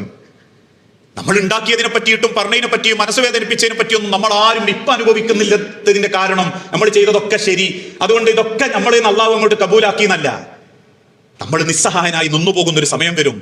അതുകൊണ്ട് ആ ഉലമാക്കൾ പറഞ്ഞതും നിങ്ങൾ ഹറാമായിട്ട് വാരിക്കൂട്ടിക്കോ, ഒരുപക്ഷെ നിങ്ങൾ കിടക്കുന്ന അവസാനത്തെ ശ്വാസത്തിന് അത് മതിയാകാതെ വരുമ്പോ നിങ്ങൾ അനുഭവിച്ച സമ്പത്തിന്റെ പേരിൽ, പിടിച്ചു വെച്ച സമ്പത്തിന്റെ പേരിൽ, നിങ്ങളെ കൻസിന്റെ പേരിൽ നിങ്ങൾ ഒരിക്കൽ കരയുന്ന ഒരു നിമിഷം വരും. അനുഭവിക്കാതെ പോവില്ല. ഈ ചരിത്രത്തിലൊക്കെ ചിലർ കർമ്മ എന്നൊക്കെ പറയലില്ലേ, അത് ഏതെങ്കിലും നിലക്ക് തിരിച്ചു കിട്ടും, ഏതെങ്കിലും നിലക്ക് അത് തിരിച്ചു കിട്ടിയിട്ടേ പോവും. അത് അല്ലാഹുവിന്റെ പ്രവാചകൻ സല്ലല്ലാഹു അലൈഹി വസല്ലമ ഓർമ്മപ്പെടുത്തിയതാ. വമല്ലാഹു ബിഗാഫിലിൻ അമ്മാ യഅമലൂൻ, അല്ലാഹു അശ്രദ്ധനാണെന്ന് നിങ്ങൾ വിചാരിക്കണ്ടോ എന്ന് ആവർത്തിച്ച് പഠിപ്പിക്കാനുള്ള കാരണത. അതുകൊണ്ട് തന്നെ മറ്റൊരാളെ മനസ്സിൽ വേദന ഉണ്ടാക്കിയിട്ടാ നമ്മൾ അള്ളാന്റെ നേരെ കൈനീട്ടുന്നതെങ്കിൽ ആ പ്രാർത്ഥന പടച്ചോൻ സ്വീകരിക്കൂല എന്ന്. നമ്മൾ അറിയാതെ എവിടെയോ എന്തോ പറ്റിപ്പോയിട്ടുണ്ടോ അത് നമ്മളെ ബാധിക്കുന്നതല്ല. അറിഞ്ഞുകൊണ്ട് ഒരാളെ നമ്മൾ ചതിക്കോ പറ്റിക്കോ അവന്റെ ഹക്ക് തടയോ അവന്റെ നീതി നമ്മൾ കാരണം നിഷേധിക്കപ്പെടുകയോ ചെയ്തിട്ടുണ്ടെങ്കിൽ ആ പൊരുത്തം കിട്ടാത്ത കാലത്തോളം നമ്മളെ തൗബ പോലും അള്ളാഹ് സ്വീകരിക്കൂല. തൗബ എന്ന് പറഞ്ഞാൽ എന്താ? ചെയ്ത തെറ്റ് പടച്ചോനോട് ഏറ്റുപറയല തൗബ. ആ തൗബ പോലും അള്ളാഹ് സ്വീകരിക്കൂല എന്ന് പറയുന്നത് ഇങ്ങനെ ആളെ മനസ്സ് വേദനിപ്പിക്കുകയും ചതിക്കുകയും ചെയ്തവർക്കാ. അതുകൊണ്ടൊക്കെ തന്നെയാ പ്രവാചകൻ സല്ലല്ലാഹു അലൈഹി വസല്ലം പറഞ്ഞത്, നിങ്ങൾ ഒരു വാക്ക് പറയുമ്പോൾ 100 തവണ ആലോചിക്കണം. ഒരു കാര്യം ചെയ്യുമ്പോൾ അതിൽ ഹക്കും ബാത്തിലുണ്ടോ നോക്കണം. ഒരു ഉറുപ്പ്യ കിട്ടുമ്പോൾ അതിൽ ഹക്കും ബാത്തിലുണ്ടോ നോക്കണം. നേരും നെറിയുണ്ടോ നോക്കണം. അല്ലാണ്ട് എങ്ങനെങ്കിലുമൊക്കെ ഉണ്ടാക്കാനാണെങ്കിൽ ആൾക്കാർ ഇഷ്ടം പോലെ ഒന്ന് ദുനിയാവിൽ ഉണ്ടാക്കുന്നുണ്ട്, അവരതിനനുസരിച്ച് പവറും കാണിക്കുന്നുണ്ട്. പക്ഷേ അള്ളാഹുവിന്റെ ഒരു ചോദ്യം മേലുണ്ട്, വമല്ലാഹു ബിഗാഫിലിൻ, അള്ളാഹ് അശ്രദ്ധനല്ലട്ടോ. നിങ്ങൾക്ക് കിട്ടിയിട്ടില്ലെങ്കിലും അത് അനുഭവിക്കാൻ പോകുന്നവർക്ക് ഒരു പക്ഷേ അതിന്റെ പ്രയാസങ്ങളിലേക്ക് എത്തിപ്പെടും. വ്യഭിചാരത്തെ പറ്റി പറഞ്ഞപ്പോഴൊക്കെ നബി തങ്ങൾ പറഞ്ഞതും അതാ. അതുകൊണ്ട് സൂക്ഷിക്കുക. എവിടെയാണോ എന്താണോ നമുക്ക് ചോദിക്കാനും പറയാനുള്ളത് അത് പറയാ, കൊടുക്കാനുള്ളത് അത് വേഗം കൊടുക്കുക. അറിവില്ലായ്മ കൊണ്ട് പറ്റിപ്പോയ ഒരു നീതികേടുണ്ടോ അത് നീതിയാക്കി മാറ്റുക. എന്റെ മകള് ഫാത്തിമയാണ് കക്കുന്നതെങ്കിൽ ഫാത്തിമാന്റെ കൈ ഞാൻ വെട്ടുമെന്ന് കേട്ട് രോമാഞ്ചം കൊള്ളാനല്ല റസൂലുള്ളാഹിന്റെ വാക്ക്, മറിച്ച് എന്റെ ജീവിതത്തിൽ ഒരു കാലണയുടെ ഹറാമ് പോലും എന്റെ മക്കളും തിന്നിട്ടില്ല, ഞാനും തിന്നിട്ടില്ല, എന്റെ വാഹനവും തിന്നിട്ടില്ല, എന്റെ പൊരയും തിന്നിട്ടില്ല എന്ന് നെഞ്ചത്ത് കൈവച്ച് പറയാൻ പറ്റുന്നതാ ആ രോമാഞ്ചം. അല്ലാണ്ട് ചരിത്രം കേട്ട് കുറെ രോമാഞ്ചം കൊണ്ടതുകൊണ്ട് പ്രത്യേകിച്ച് കാര്യമൊന്നുമില്ല. നാലാമത്തതായി നബി തങ്ങൾ ഓർമ്മപ്പെടുത്തി, ആത്മവിശ്വാസമില്ലാതെ പ്രാർത്ഥിക്കുന്നവന്റെ പ്രാർത്ഥന അള്ളാഹു സ്വീകരിക്കൂല. കിട്ടൂല എന്നുള്ള മനസ്സ് വെച്ചിട്ടല്ല പ്രാർത്ഥിക്കേണ്ടത്. ആത്മവിശ്വാസത്തോടുകൂടി ഇസ്തജാബലി അഹദിക്കും, നിങ്ങൾ ആരെങ്കിലും തീർച്ചയായും നിങ്ങളുടെ പ്രാർത്ഥനകൾ സ്വീകരിക്കുന്നതായിരിക്കും. മാലം യഅ്ജൽ, നിങ്ങൾ അഥവാ അശക്തരല്ല, എനിക്ക് കിട്ടൂല എന്ന ഒരു മനസ്സില്ലാതെ അഥവാ കിട്ടുമെന്ന പ്രതീക്ഷയിലാണ് നിങ്ങളത് പ്രാർത്ഥിക്കുന്നതെങ്കിൽ നിങ്ങൾക്കത് കിട്ടും. അധീരനല്ലാതെയാണ് നിങ്ങൾ പ്രാർത്ഥിക്കുന്നതെങ്കിൽ ആ പ്രാർത്ഥന നിങ്ങൾക്ക് ഉപകാരപ്പെടും. യഖൂൽ ചോദിക്കപ്പെട്ടു, നബി ആരാണ് ഈ അധീരൻ? ദഅഉതു, അവനൊരു വിഭാഗം അവർ പ്രാർത്ഥിച്ചുകൊണ്ടിരിക്കും. ഫലം യസ്തജ്ബിലി, ഓനെന്താ ചിന്തിക്കാറ്? എനിക്ക് ഉത്തരം കിട്ടൂല, എനിക്ക് പ്രാർത്ഥനക്ക് ഉത്തരം കിട്ടൂല, എന്തേതപ്പോ കിട്ടി, ഞാൻ കഴിഞ്ഞും പ്രാർത്ഥിച്ച്, അതിന് മുമ്പ് ഇങ്ങനെ ഒരു സുഖേട് വന്നപ്പോ എന്തുവായിരുന്നു, എന്നിട്ടൊന്നും ഒരു സുഖം കിട്ടുന്നില്ല എന്ന് പറയുന്നവന്റെ പ്രാർത്ഥന അള്ളാഹു സ്വീകരിക്കൂല. എന്റെ പ്രാർത്ഥന എവിടെങ്കിലും പടച്ചോൻ സ്വീകരിക്കും എന്നൊരു പ്രതീക്ഷ. നമ്മളൊക്കെ ഒരു ഉദാഹരണവും തമാശയും പറയാറില്ലേ? ഒരാൾ ഇങ്ങനെ പ്രാർത്ഥിച്ച്, പടച്ചോനെ എനിക്ക് ഒരു വാഹനം പെട്ടെന്ന് കിട്ടിയാൽ മതിയായിരുന്നു. ആ വെപ്രാളത്തിനാണ് റോട്ടുമക്കോടിയപ്പോൾ ഓട്ടോറിക്ഷനെ പോകുന്നു, ഓൻ കയ്യാട്ടി. അതിൽ ഓട്ടോറിക്ഷ സാധാരണ പോകാറില്ല, പക്ഷെ ഓട്ടോറിക്ഷ കയ്യാട്ടി വന്ന് സ്ഥിതിയില്ല, ഓട്ടോറിക്ഷ നിർത്താതെ അങ്ങ് പോയി. അപ്പൊ നമ്മളെന്താ മനസ്സുകൊണ്ട് ചിന്തിക്കുക, അങ്ങനെയൊക്കെ ദുആയിരുന്നിട്ടും പടച്ചോനെന്താ ഇങ്ങനെ? തൊട്ട് ബാക്കിൽ വേറൊരു ഓട്ടോറിക്ഷ വന്നു, അത് നിർത്തി നമ്മൾ ഇങ്ങനെ കയറി പോകുമ്പോൾ നേരത്തെ പോയി ഓട്ടോറിക്ഷ ഉണ്ടാവും, 4 മലക്കം പറഞ്ഞു കൊക്കെ കിടക്കുന്നത്. പടച്ചോന്റെ നേരെ പ്രാർത്ഥിക്കുമ്പോൾ നമ്മൾ പ്രതീക്ഷിക്കേണ്ടത് ആ ദുആ എനിക്ക് ഗുണമാണ്, എനിക്ക് ഗുണമായത് അള്ളാഹു ഏതെങ്കിലും വഴിക്ക് തരും. ഗുണമായത് പടച്ചോൻ എനിക്ക് ഏതെങ്കിലും വഴിക്ക് തരും. ഹുദൈബിയ സന്ധി ആദ്യം പരാജയമാണെന്ന് സഹാബത്തിന് തോന്നിയെങ്കിലും ഇസ്ലാമിക ലോകത്ത് പകരം വെക്കാനില്ലാത്തൊരു സന്ധിയായി മാറിയത് എന്തുകൊണ്ടാ? അള്ളാഹുവിന്റെ അരികിലേക്ക് പ്രാർത്ഥനയോടെ നബി തങ്ങൾ ഇത് വിശ്വാസത്തോടു കൂടി ഏൽപ്പിച്ചു, അള്ളാഹിനോട് ദുആ ചെയ്തു, അതിൽ ഒപ്പ് നടത്തി. ഇസ്ലാം കണ്ട ലോകത്ത് ഏറ്റവും നല്ലൊരു സന്ധിയായി ഹുദൈബിയ സന്ധി മാറി. അപ്പൊ നമുക്ക് പെട്ടെന്ന് കിട്ടാത്തതൊക്കെ പ്രാർത്ഥനക്ക് കിട്ടാത്തതുകൊണ്ട് അതുകൊണ്ട് കിട്ടൂലേ, കിട്ടിയല്ല എന്ന് ചിന്തിക്കല്ല ചെയ്യേണ്ടത്. മറിച്ച് ആ പ്രാർത്ഥന പടച്ചോനെ എനിക്ക് ഗുണമായി ഭവിക്കണം, എനിക്കത് ഗുണത്തിൽ ആക്കി തരണം എന്നൊരു മനസ്സോടുകൂടി പ്രാർത്ഥനയെ അള്ളാന്റെ അരികിലേക്ക് ഏൽപ്പിക്കുക. കിട്ടുമെന്ന പ്രതീക്ഷയിൽ, ഇവിടെ കിട്ടിയിട്ടില്ലെങ്കിലും ആഖിറത്ത് കിട്ടുന്നുള്ളൊരു പ്രതീക്ഷയിൽ. കാരണം ഒരു വിശ്വാസി പ്രാർത്ഥിക്കുന്നതോടുകൂടി അവന്റെ പാപങ്ങൾ അള്ളാഹു പൊറത്തുകൊണ്ടിരിക്കുന്നുണ്ടെന്ന്. നമ്മൾ ചോദിക്കുന്നത് പഠിച്ചോനെ എങ്ങനെ ഇങ്ങനെയൊക്കെ ആയിരിക്കും. പക്ഷെ ആ പ്രാർത്ഥന അള്ളാഹുവിന്റെ അടുത്തേക്ക് നടത്തുമ്പോൾ അള്ളാഹു നമ്മളെ പാപങ്ങൾ പൊറുക്കുന്നുണ്ട്. അപ്പൊ സ്വാഭാവികമായി നിങ്ങൾ ചിന്തിച്ചു നോക്കി, ഒരു വിശ്വാസിന്റെ പ്രാർത്ഥന ഗുണം തന്നെയാ. ചോദിച്ചത് അപ്പം തൊട്ട് പടച്ചോൻ ആകാശത്ത് നിന്ന് ഇറക്കി തരുന്നു അല്ല പറഞ്ഞിട്ടില്ല. അള്ളാഹു മനുഷ്യനോട് പറഞ്ഞത്, നിങ്ങൾ റബ്ബിനോട് ഉദുഊനി അസ്തജിബ് ലക്കും, നിങ്ങൾ എന്നോട് പ്രാർത്ഥിക്കും, ഞാൻ നിങ്ങൾക്ക് ഉത്തരം തരും. അള്ളാഹു എനിക്ക് ഹൈറായ ഒരു കുടുംബം, ഹൈറായ ഒരു സമ്പത്ത്, അതേ അള്ള തരും. അതിന്റെ അർത്ഥം ഞാൻ ആ ബിസിനസ്സിൽ ഇടപെട്ടിട്ട് ആ 1.5 കോടി എനിക്ക് എന്നെ കിട്ടേണ്ടിയിരുന്നു, അതാ എനിക്ക് ഹൈറെന്ന് ഞാൻ ചിന്തിക്കുന്ന. പടച്ചോൻ എനിക്ക് ആ ഹൈറ് ചിന്തിച്ചിട്ടില്ല. ആ 1.5 കോടി എനിക്ക് ഹൈറല്ല എന്ന് ആരാ ചിന്തിച്ചത്? അതെനിക്ക് തരാൻ ഉദ്ദേശിച്ച റബ്ബ്. പടച്ചോനെ ആ കല്യാണം നടക്കണേ, അല്ല അത് വേണ്ടാന്ന് വെച്ച് തട്ടിത്തിരിപ്പിച്ചാന്നു. ഓ, എല്ലാം റെഡി ആയതായിരുന്നു, തട്ടിത്തിരിഞ്ഞുപോയി. അതിന്റെ ടെൻഷനിൽ കുറെ ആൾക്കാർ അങ്ങനെ ഭ്രാന്തടിച്ച് നടക്കുക. അത് അല്ല എനിക്ക് തട്ടിത്തിരിപ്പിച്ചിട്ടുണ്ട്, അതെനിക്ക് ഹൈറാ. ഇന്ന രീതിയിൽ ഓരോ രംഗത്തും നമ്മൾ സാമ്പത്തിക രംഗത്ത് ഏത് രംഗത്ത് ഇടപെടുമ്പോഴും അള്ളാഹു ലാ മാനിഅ ലിമാ അഅ്തൈത വലാ മുഅ്തി ലിമാ മനഅത. അതുകൊണ്ട് ആ ആത്മവിശ്വാസം നമ്മുടെ പ്രാർത്ഥനയിൽ ഉണ്ടാവണം, ആ സന്തോഷം നമ്മുടെ ഹൃദയത്തിൽ ഉണ്ടാവണം. ഇപ്പൊ ഞാൻ എൻ്റെ ഒരു ഉദാഹരണം പറയാറുണ്ട്. എൻ്റെ കൂടെ വർക്ക് ചെയ്ത ഒരു അധ്യാപകൻ, അദ്ദേഹം ബാങ്ക് കൊടുത്ത അദ്ദേഹം പള്ളിയിൽ പോകും. സെക്കൻഡ് വ്യത്യാസത്തിൽ ജമാഅത്തിന് അദ്ദേഹം പങ്കെടുക്കും. ഏത് പരിപാടിക്കിടയിലാണെങ്കിലും ജമാഅത്ത് അദ്ദേഹം ഒഴിവാക്കാറില്ല. അതിനേക്കാൾ ഏറെ എന്ത് സ്കൂളിൽ വേണ്ടാത്ത പരിപാടികൾ ഉണ്ടെങ്കിലും അദ്ദേഹം ഒരു അകന്നു നിന്നിട്ടേ ഉണ്ടാവും. എന്നാ ചെയ്യാൻ ഏൽപ്പിക്കപ്പെട്ടത് അദ്ദേഹം ചെയ്യുകയും ചെയ്യാറുണ്ട്. ജനങ്ങളോട് ഏറ്റവും മര്യാദയോടെ ഇടപെടും. ഒരാളെ പറ്റി എന്തെങ്കിലും ഒരു വർത്താനം പറയുകയാണെങ്കിൽ സ്റ്റാഫ് മീറ്റിംഗ് പോലും പറയുന്നത് അത് നിർത്തിക്കാളി, അയാൾ ഇല്ലെങ്കിൽ പിന്നെ ആ വിഷയം ചർച്ചയ്ക്ക് എടുക്കരുത് എന്ന് അറിയും. അത്ര നല്ല മനുഷ്യൻ. അദ്ദേഹം 56-ാമത്തെ വയസ്സിൽ റിട്ടയർഡായി. റിട്ടയർഡ് ആയതിന്റെ 4-ാമത്തെ മാസം അദ്ദേഹത്തിന് ഒരു ചെക്കപ്പ്, നിർത്താത്ത തുമ്മല്, ചെക്കപ്പിൽ അറിഞ്ഞു ലെൻസിൽ ക്യാൻസർ, 4 സ്റ്റേജ് കഴിഞ്ഞു, ദിവസം എണ്ണപ്പെട്ടു. ഇത് കേട്ടപ്പോ പലരും ചോദിച്ചു, മൂപ്പർക്ക് ഇങ്ങനെയൊക്കെ ഒരു സൂക്കേട് വരികയെ? എത്ര അയാൾ ദ്വാരുന്നിട്ടുണ്ടാകും? എത്ര മണിക്കൂർ അദ്ദേഹം പ്രാർത്ഥിക്കാറുള്ളത്? അതിലെന്തായാലും പഠിച്ചോ എനിക്ക് സൂക്കേട് വരുത്തല്ലേ, എനിക്ക് ഒരു അപ്രതീക്ഷിത സൂക്കേട് വരുത്തല്ലേ എന്നൊക്കെ അദ്ദേഹം എന്തായാലും പ്രാർത്ഥിച്ചിട്ടുണ്ടാവും. ആ മനുഷ്യനൊക്കെ സൂക്കേട് വരിക എന്ന് പറഞ്ഞാൽ അപ്പൊ ഞമ്മക്കും അതൊരു വലിയ മാനസിക വേദനയായി. അങ്ങനെ അദ്ദേഹത്തെ ഞങ്ങൾ കാണാൻ വേണ്ടി പോവാണ്. ഡോക്ടർമാർ അന്ന് അദ്ദേഹത്തോട് പറഞ്ഞത് 2 മാസത്ത് പോകില്ലാന്നാ. മരണത്തിന്റെ ഒരാഴ്ച മുൻപ് ഞങ്ങൾ കാണാൻ പോയപ്പം ആ മനുഷ്യനെല്ലാവരും മെലിഞ്ഞൊട്ടി വേദന കൊണ്ട് ഇങ്ങനെ ബെഡിൽ ഇങ്ങനെ വളഞ്ഞു കിടന്ന് വയറമർത്തി പിടിച്ച് ഇങ്ങനെ വേദന കൊണ്ട് പൊളയ. ഇത് കണ്ടു നിൽക്കുന്ന ഞങ്ങൾ പോലും മനസ്സുകൊണ്ട് എന്ത് ചെയ്യണം റബ്ബേ എന്നുള്ള ബേജാറിൽ ഇങ്ങനെ കണ്ണ് നിറഞ്ഞു നിൽക്കുമ്പോൾ അദ്ദേഹം ഒന്ന് ആശ്വാസത്തോടെ നെടുവീർപ്പിട്ടിട്ട് പറഞ്ഞു, നിങ്ങൾ ബേജാറാവണ്ടട്ടോ, പടച്ചോൻ എന്നെ സ്വർഗത്തേക്ക് കൊണ്ടുപോകാൻ തീരുമാനിച്ചിട്ടുണ്ട്. പക്ഷെ എന്തോ കുറച്ചും കൂടി എനിക്കൊന്ന് ക്ലിയർ ആവാണ്ട്, എന്റെ എന്തെയോ ഒന്ന് ദുനിയാവിൽ വെച്ചൊന്ന് പരിഹരിക്കപ്പെടാനുണ്ട്, എനിക്ക് എന്തോ ഒരു കുറ്റം പടച്ചോൻ ഇവിടെ ഒന്ന് ക്ലിയർ ആക്കി തരാനുണ്ട്. അതിന് റബ്ബ് തന്നൊരു വേദനയാ, അതിന് റബ്ബ് തന്നൊരു സൂക്കേടാ. അത് റബ്ബിൻ ഞങ്ങൾ ക്ലിയർ ആക്കിയ നേരെ പടച്ചോൻ സ്വർഗത്ത് കൊണ്ടുപോകും. എന്റെ ചോദ്യമൊക്കെ കുറവായിരിക്കും. അങ്ങനെ വിശ്വസിക്കുന്നോ ഞാൻ ആ വിശ്വാസം ഉള്ളത് കൊണ്ടാ ഈ വേദന വന്നപ്പോഴും, വേദന ഉണ്ടെങ്കിലും ഞാൻ ഒരാളെയും കുറ്റം പറയുന്നില്ല, ഞാനൊരു മനുഷ്യനെ തെറി പറഞ്ഞിട്ടില്ല, എന്നെ പരിചരിക്കാൻ വന്ന ഭാര്യനോട് പോലും ഞാൻ എടുത്തു ചാടിയിട്ടില്ല. കാരണം എനിക്കറിയാം പടച്ചോൻ സ്വർഗത്തിലേക്ക് എന്നെ തീരുമാനിച്ചിട്ടുണ്ട്. എന്തെങ്കിലുമൊക്കെ കുറച്ചുകൂടി ശരിയാവാനുണ്ട്, എന്തൊക്കെയോ കുറച്ച് പാപങ്ങളൊക്കെ ഒന്നും ഇങ്ങോട്ട് പൊരുത്തപ്പെട്ട് കിട്ടാനുണ്ട്. അതിന് പടച്ചോൻ തന്നൊരു ചെറിയ പരീക്ഷണം. ഇത് കഴിഞ്ഞാൽ ഞാനങ്ങ് പോകും. 6-ാമത്തെ ദിവസം പിന്നെ കേൾക്കുന്ന മരണവാർത്തയാണ്. ആ മനുഷ്യന്റെ കവറിലേക്ക് മണ്ണ് വാരിയിടുമ്പോൾ മനസ്സിന്റെ ഉള്ളിൽ ഒരു സന്തോഷം തോന്നിയിട്ടുണ്ട്. നിങ്ങളൊന്ന് ആലോചിച്ച് നോക്കി. അതൊരു ആത്മവിശ്വാസമാണ്, അതൊരു പ്രതീക്ഷയാ. ആ പ്രതീക്ഷ എനിക്ക് നിങ്ങൾക്ക് ഉണ്ടോ? നമ്മൾ അള്ളാന്റെ നേരെ കൈ നീട്ടുമ്പോൾ തന്നെ എന്തായിരിക്കും? മനസ്സ് വേറെ എവിടെയായിരിക്കും. ഇനി കിട്ടൂല എന്നുള്ളൊരു മനസ്സോടെ തന്നെയാണ് ചോദിക്കുക. ഇനി അഥവാ അങ്ങനെയൊക്കെ ദ്വാരന്നിട്ട് പിറ്റേന്ന് അത് കിട്ടിയിട്ടില്ലെങ്കിൽ ഞാൻ കുറെ നിസ്കാരം നോമ്പൊക്കെ ആയിട്ടാണ്. കഴിഞ്ഞ ദിവസം ഒരു ചെറുപ്പക്കാരൻ പറഞ്ഞിട്ട് ഞാൻ വാപ്പനോട് ഇങ്ങനെ പറയും, നിങ്ങൾ ഇങ്ങനെ വാരിക്കോരി കൊടുത്തിട്ട് എന്താ, വലിയമ്മ സൂക്കേടില്ലാണ്ടായി മരിച്ച്, നിങ്ങൾക്ക് സൂക്കേടാണ്, എനിക്ക് ഇങ്ങോട്ട് ശരിയാകുന്നില്ല, കച്ചവടം പൊളിഞ്ഞു വന്ന്, നിങ്ങൾ ഇങ്ങനെ വാരിക്കോരി കൊടുത്തിട്ട് ഇപ്പൊ എന്താ കാര്യം എന്ന് എനിക്ക് തോന്നിപ്പോയി. അങ്ങനെ തോന്നുന്ന ഒരു മനസ്സുണ്ടെങ്കിൽ അള്ളാഹ് സ്വീകരിക്കൂല. എനിക്ക് പടച്ചോനോട് ദുആ ചെയ്തിട്ട് അത് കിട്ടിയിട്ടില്ലെങ്കിലും വേറെന്തോ അള്ളാഹ് എനിക്ക് തരാനുണ്ട്, പടച്ചോൻ എനിക്ക് തടഞ്ഞു വെക്കുന്നുണ്ട് എന്ന് ചിന്തിക്കണം. അതെനിക്ക് പടച്ചോൻ തന്നിട്ടില്ല, ഞങ്ങളെ കോടീശ്വരനാക്കിയിട്ടൊന്നുമില്ല, പക്ഷേ ആ കോടികൾ ചെലവാക്കാൻ പറ്റാത്തൊരു സുഖേട് പടച്ചോൻ ഞാൻ കാത്തിട്ടുണ്ട്. ആ മനസ്സാണ് മനുഷ്യരെ അള്ളാഹ്ക്ക് ഇഷ്ടം. അതല്ലാണ്ട് നമുക്ക് വേണ്ടത് മാത്രം പടച്ചോണ്ട് ചോദിക്കുന്ന ഒരു മനസ്സാണോ അള്ളാഹ് തരൂല, അള്ളാഹ് സ്വീകരിക്കൂല. ആത്മവിശ്വാസമില്ലാതെ ആര് പ്രാർത്ഥിച്ചോ ആ പ്രാർത്ഥന അള്ളാഹു സ്വീകരിക്കില്ല. 5-ാമത്തെ കാരണം, നമ്മളൊക്കെ അറിഞ്ഞ ഹറാമായ സമ്പത്തും ഹറാമായ ഭക്ഷണവും. ഹറാമായ സമ്പത്തും ഹറാമായ ഭക്ഷണവും നമ്മളെ ശരീരത്തിലുണ്ടോ ഒന്നും പടച്ചോന്റെ അടുത്തേക്ക് സ്വീകരിക്കപ്പെടൂല. ആ ദുആ പോലും അള്ളാന്റെ അടുത്തേക്ക് എത്തൂല എന്നാ. ഞാൻ ഈ തുടക്കത്തിൽ പറഞ്ഞൊരു കഥ ഉണ്ടല്ലോ, അതേ മനസ്സ് ജീവിതത്തിൽ അയാൾ സമ്പാദിച്ച സമ്പത്തുകളൊക്കെ ഉപയോഗിച്ച് എന്ത് ചെയ്യുന്നു വെപ്രാളപ്പെട്ട് നിൽക്കുമ്പോഴും അദ്ദേഹം കാണുന്നത് കൺമുൻപിൽ മകന്റെ ശരീര.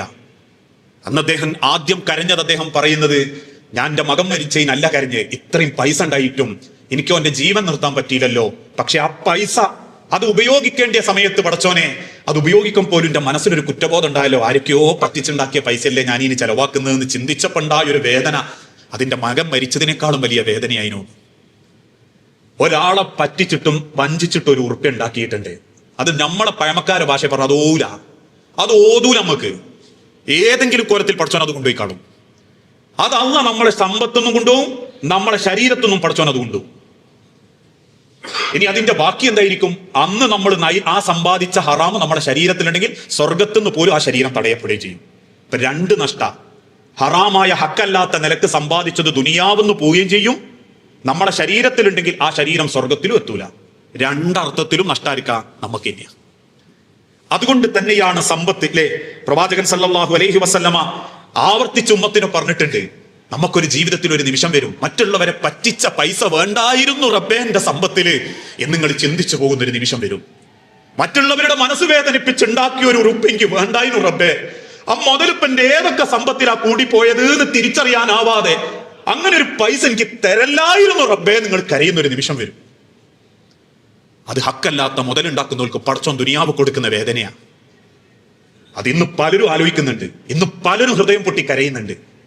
ഏത് സമ്പത്തിലാ റബ്ബേ ഹക്കല്ലാത്തത് കയറിക്കൂടുന്നത്? കാരണം അത് വാരി വലിച്ചുണ്ടാക്കുന്ന സമയത്ത് ചിന്തിച്ചില്ല. പലതും അങ്ങോട്ട് ഉണ്ടാക്കിയിട്ട് പലതും അങ്ങോട്ട് വാങ്ങിയിട്ട് അതിലവന്റെ ഹക്കും പെട്ട് ബാത്തിലും പെട്ട്. കാരണം 10% ഹക്കുള്ളൂ, 70% ബാത്തിലായിരുന്നു, 20% നാട്ടുകാരെ പറ്റിച്ചതായിരുന്നു.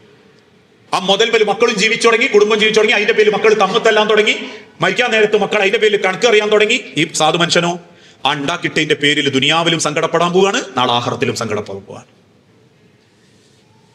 ഈ ദുനിയാവിൽ ഞാനുങ്ങളൊക്കെ ജീവിക്കാൻ വന്നതേ ദുനിയാവിൽ കുറെ വെട്ടിപ്പിടിക്കാൻ വേണ്ടിയിട്ടല്ല.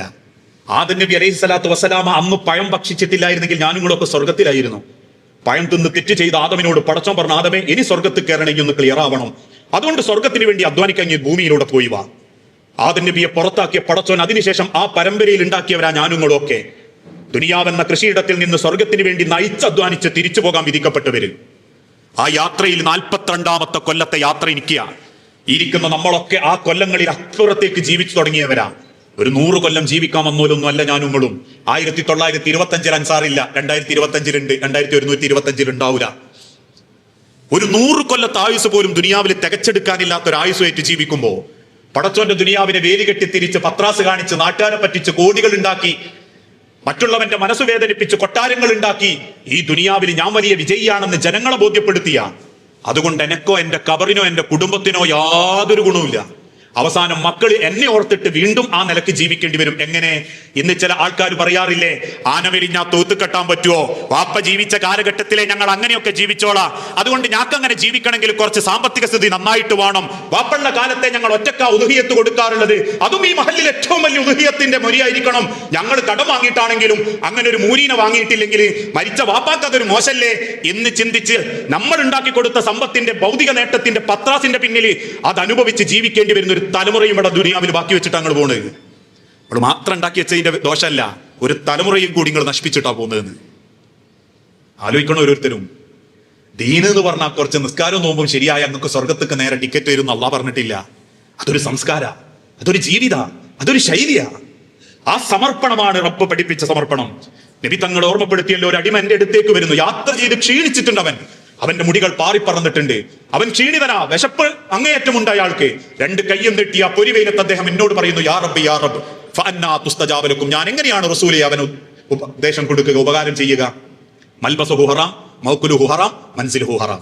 തിന്നുന്നത് ഹറാം, കുടിക്കുന്നത് ഹറാം, താമസിക്കുന്നത് ഹറാം, ഇടപെടുന്ന എല്ലാം ഹറാം. പിന്നെ എങ്ങനെയാ റസൂലേ ഞാൻ അവന് ഉത്തരം കൊടുക്കുക? നമ്മൾ ആലോചിക്കേണ്ട ഓരോ വിഷയങ്ങളാണത്. പൈസ ഇല്ലാന്ന് വെച്ചാൽ പൈസ ഇല്ലാന്നേ ഉള്ളൂ. പട്ടിണി കിടക്കാൻ പറഞ്ഞാൽ കുറച്ച് നേരത്തെ പട്ടിണി ഉണ്ടാവും. ഹലാലായ നിലക്ക് ഭക്ഷണം കഴിക്കണമെന്ന് ആലോചിച്ചാൽ പടച്ചോൻ അത് ഏതെങ്കിലും വഴിക്ക് എത്തിച്ചേരും. അത് പഴമക്കാർ അന്നത്തെ കാലഘട്ടത്തിൽ ചക്കയും മാങ്ങയും ചേമ്പും ഒക്കെ അതിന് ഉപയോഗിച്ചതെങ്കിൽ ഇന്ന് നമുക്ക് സൗകര്യങ്ങളും സമ്പത്തും കൂടിയപ്പം ഫാസ്റ്റ് ഫുഡ് സംസ്കാരത്തിലേക്കും ഔട്ടിംഗ് ഫുഡിലേക്കും ഒക്കെ മാറിയപ്പോ നമുക്ക് പടച്ചോൻ തരുന്ന മുതലും മതിയാകുന്നില്ല, സൗകര്യവും മതിയാകുന്നില്ല. ഇതൊന്നും അള്ളാന്റെ കുറ്റല്ല.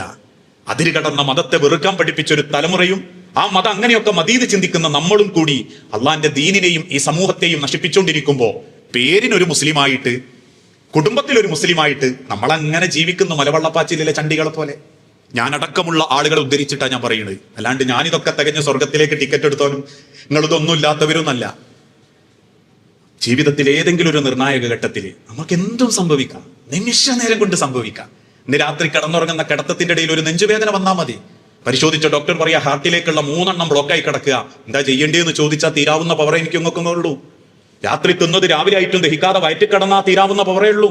ഒഴിക്കുന്ന മൂത്രത്തിന്റെ ട്യൂബ് ഉള്ളിലേക്ക് കുത്തിക്കയറ്റിടാം, പറ്റിയാലേ അങ്ങ് കൊയ്ക്കാൻ പറ്റൂന്ന് പറയുന്ന സമയം വരെ ഉള്ളൂ.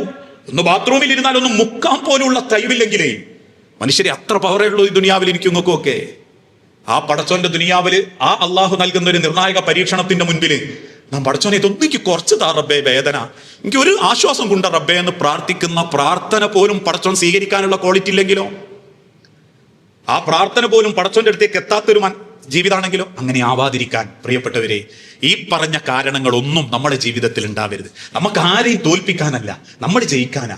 നമുക്ക് ആരെ മുൻപിലും സർട്ടിഫിക്കറ്റ് വാങ്ങാനല്ല, നമുക്ക് റബ്ബിന്റെ മുൻപിൽ സർട്ടിഫിക്കറ്റ് നേടാനാ. നമ്മൾക്ക് ആർക്ക് മുൻപിലും ഒരു പവർ കാണിച്ച് ജീവിക്കാൻ വേണ്ടിയിട്ടല്ല, അഭിമാനത്തോടെ പടച്ചോൻ വിളിക്കുമ്പോൾ പുഞ്ചിരിച്ചോണ്ട് അള്ളാന്റെ അടുത്തേക്ക് മടങ്ങിപ്പോകാനാ. അതിന് അള്ളാഹു നമുക്ക് ഈ ദുനിയാവിൽ നമ്മളെ പ്രാർത്ഥനയേക്കാൾ വലിയൊരു ആയുധം തന്നിട്ടില്ലെങ്കിൽ നാദാ വേദനിപ്പിക്കാതെ, മാരക പരീക്ഷണങ്ങൾ തരാതെ, നിത്യരോഗിയാക്കാതെ നീ ഞങ്ങളെ സഹായിക്കണേ റബ്ബേ എന്ന് പ്രാർത്ഥിക്കുന്ന ഒരു പ്രാർത്ഥനയാ ഒരു മനുഷ്യന്റെ ജീവിതത്തിൽ കിട്ടുന്ന വലിയൊരു സമാധാനമുണ്ട്. പുലർച്ചെ 4 മണി മുതൽ 7 മണി വരെയാണ് തൊട്ടടുത്തുള്ള ഹോസ്പിറ്റലിൽ നാട്ടിലുള്ള ഒരാൾക്ക് ഡയാലിസിസിന് കിട്ടിയത്. 6 മാസത്തിന്റെ ഇടയ്ക്ക് പലരും കൈയൊഴിഞ്ഞു. കൊണ്ടുവരാൻ ആളില്ല അവിടേക്ക്. കാരണം ഏറ്റെടുത്ത പല കുടുംബക്കാർ 2 ദിവസം കൊണ്ട് മതിയായി. പുലർച്ചെ 3 മണിക്ക് എഴുന്നേറ്റ് വരണം, വാഹനം വേണം, വന്നിട്ട് 3 മണിക്കൂർ കാത്തു നിൽക്കണം. ഒരു നിത്യരോഗിയായി കഴിഞ്ഞാൽ തീരാവുന്ന പവറേ എനിക്കൊക്കെ ഉള്ളൂ എങ്കിൽ മനസ്സ് തുറന്ന് പടച്ചവനോട് ആദ്യം പറയേണ്ടത്, നാഥാ എന്റെ പ്രാർത്ഥന സ്വീകരിക്കപ്പെടാതിരിക്കാനുള്ള എന്തെങ്കിലും സ്വഭാവം എന്റെ സമ്പത്തിലുണ്ടെങ്കിൽ, എന്റെ സ്വഭാവത്തിലുണ്ടെങ്കിൽ, എന്റെ കുടുംബത്തിലുണ്ടെങ്കിൽ അത് മാറ്റാനുള്ള ഒരു കഴിവും പ്രാർത്ഥന സ്വീകരിക്കുന്ന ഒരു അടിമയായും ഇങ്ങനെ സ്വീകരിക്കണേ റബ്ബേ. എനിക്ക് ഇനി ഒന്നും ദുനിയാവിൽ കൂടുതൽ തരണ്ട, ഉള്ളതെടുക്കാതിരുന്നാ മതി, ആരോഗ്യം ക്ഷയിപ്പിക്കാതിരുന്നാ മതി, സുഖേടുകാരനാക്കാതിരുന്നാ മതി, കടക്കാരനാക്കാതിരുന്നാ മതി, ഉള്ളതിൽ തൃപ്തിപ്പെട്ട് ജീവിച്ച് പ്രാർത്ഥനയോടെ മുന്നേറാൻ പറ്റുന്ന നല്ലൊരടിമയാക്കി തന്നാ മതി റബ്ബേ എന്നേ പ്രാർത്ഥിക്കേണ്ടതുള്ളൂ. അതേ നമുക്ക് ഉപകാരപ്പെടൂ. അങ്ങനെ ചിന്തിക്കുന്ന യഥാർത്ഥ മുഅ്മിനീങ്ങളിൽ അള്ളാഹു നമ്മളെ എല്ലാവരെയും ഉൾപ്പെടുത്തി അനുഗ്രഹിക്കുമാറാകട്ടെ.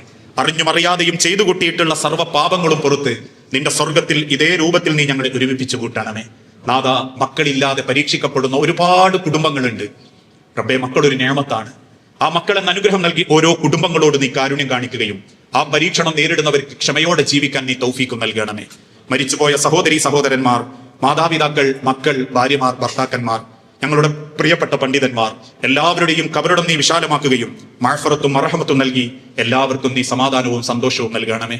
അല്ലാഹുമ്മ ഗ്ഫിർ ലിൽ മുഅ്മിനീന വൽ മുഅ്മിനാത്ത് അൽ മുസ്ലിമീന വൽ മുസ്ലിമാത്ത് അൽഅഹ്യാഉ മിൻഹും വൽ അംവാത്ത് ഇന്നക മുജീബുദ് ദഅവാതി യാ ഖാദിയൽ ഹാജാത്ത്. അല്ലാഹുമ്മ അഇസ്സൽ ഇസ്ലാം വൽ മുസ്ലിമീൻ വഅദിൽ അശ്ശിർക വൽ മുശ്രികീൻ. അല്ലാഹുമ്മ അജിർനാ മിനൻ നാർ, അല്ലാഹുമ്മ അജിർനാ മിനൻ നാർ, അല്ലാഹുമ്മ അജിർനാ മിനൻ നാർ. അല്ലാഹുവേ, കടബാധ്യത കൊണ്ടും ഹറാമായ ലോണ് പോലെയുള്ള സംവിധാനത്തിലും അബദ്ധം കൊണ്ട് പെട്ടുപോയവരുണ്ട് നാഥ.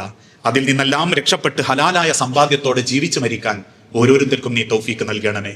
അവസാന യാത്രയിൽ ആരുടെ മനസ്സിലും വെറുപ്പില്ലാതെ പൊരുത്തം കിട്ടിയും പൊരുത്തം വാങ്ങിയും ജീവിച്ചു മരിക്കാൻ, വാക്കുകൊണ്ടോ സ്വഭാവം കൊണ്ടോ ഒരാളുടെയും മനസ്സ് പ്രയാസപ്പെടുത്താത്തൊരു ജീവിതം നയിക്കാൻ ഞങ്ങൾക്കെല്ലാവർക്കും നീ തൗഫീക്ക് നൽകണമേ. പ്രവാസ ലോകം വീണ്ടും ആശങ്കയുടെ മുനയിലാണ് നാഥ. പ്രവാസികളാണ് ഈ സമൂഹത്തിന്റെ നട്ടെല്ല് നാഥ.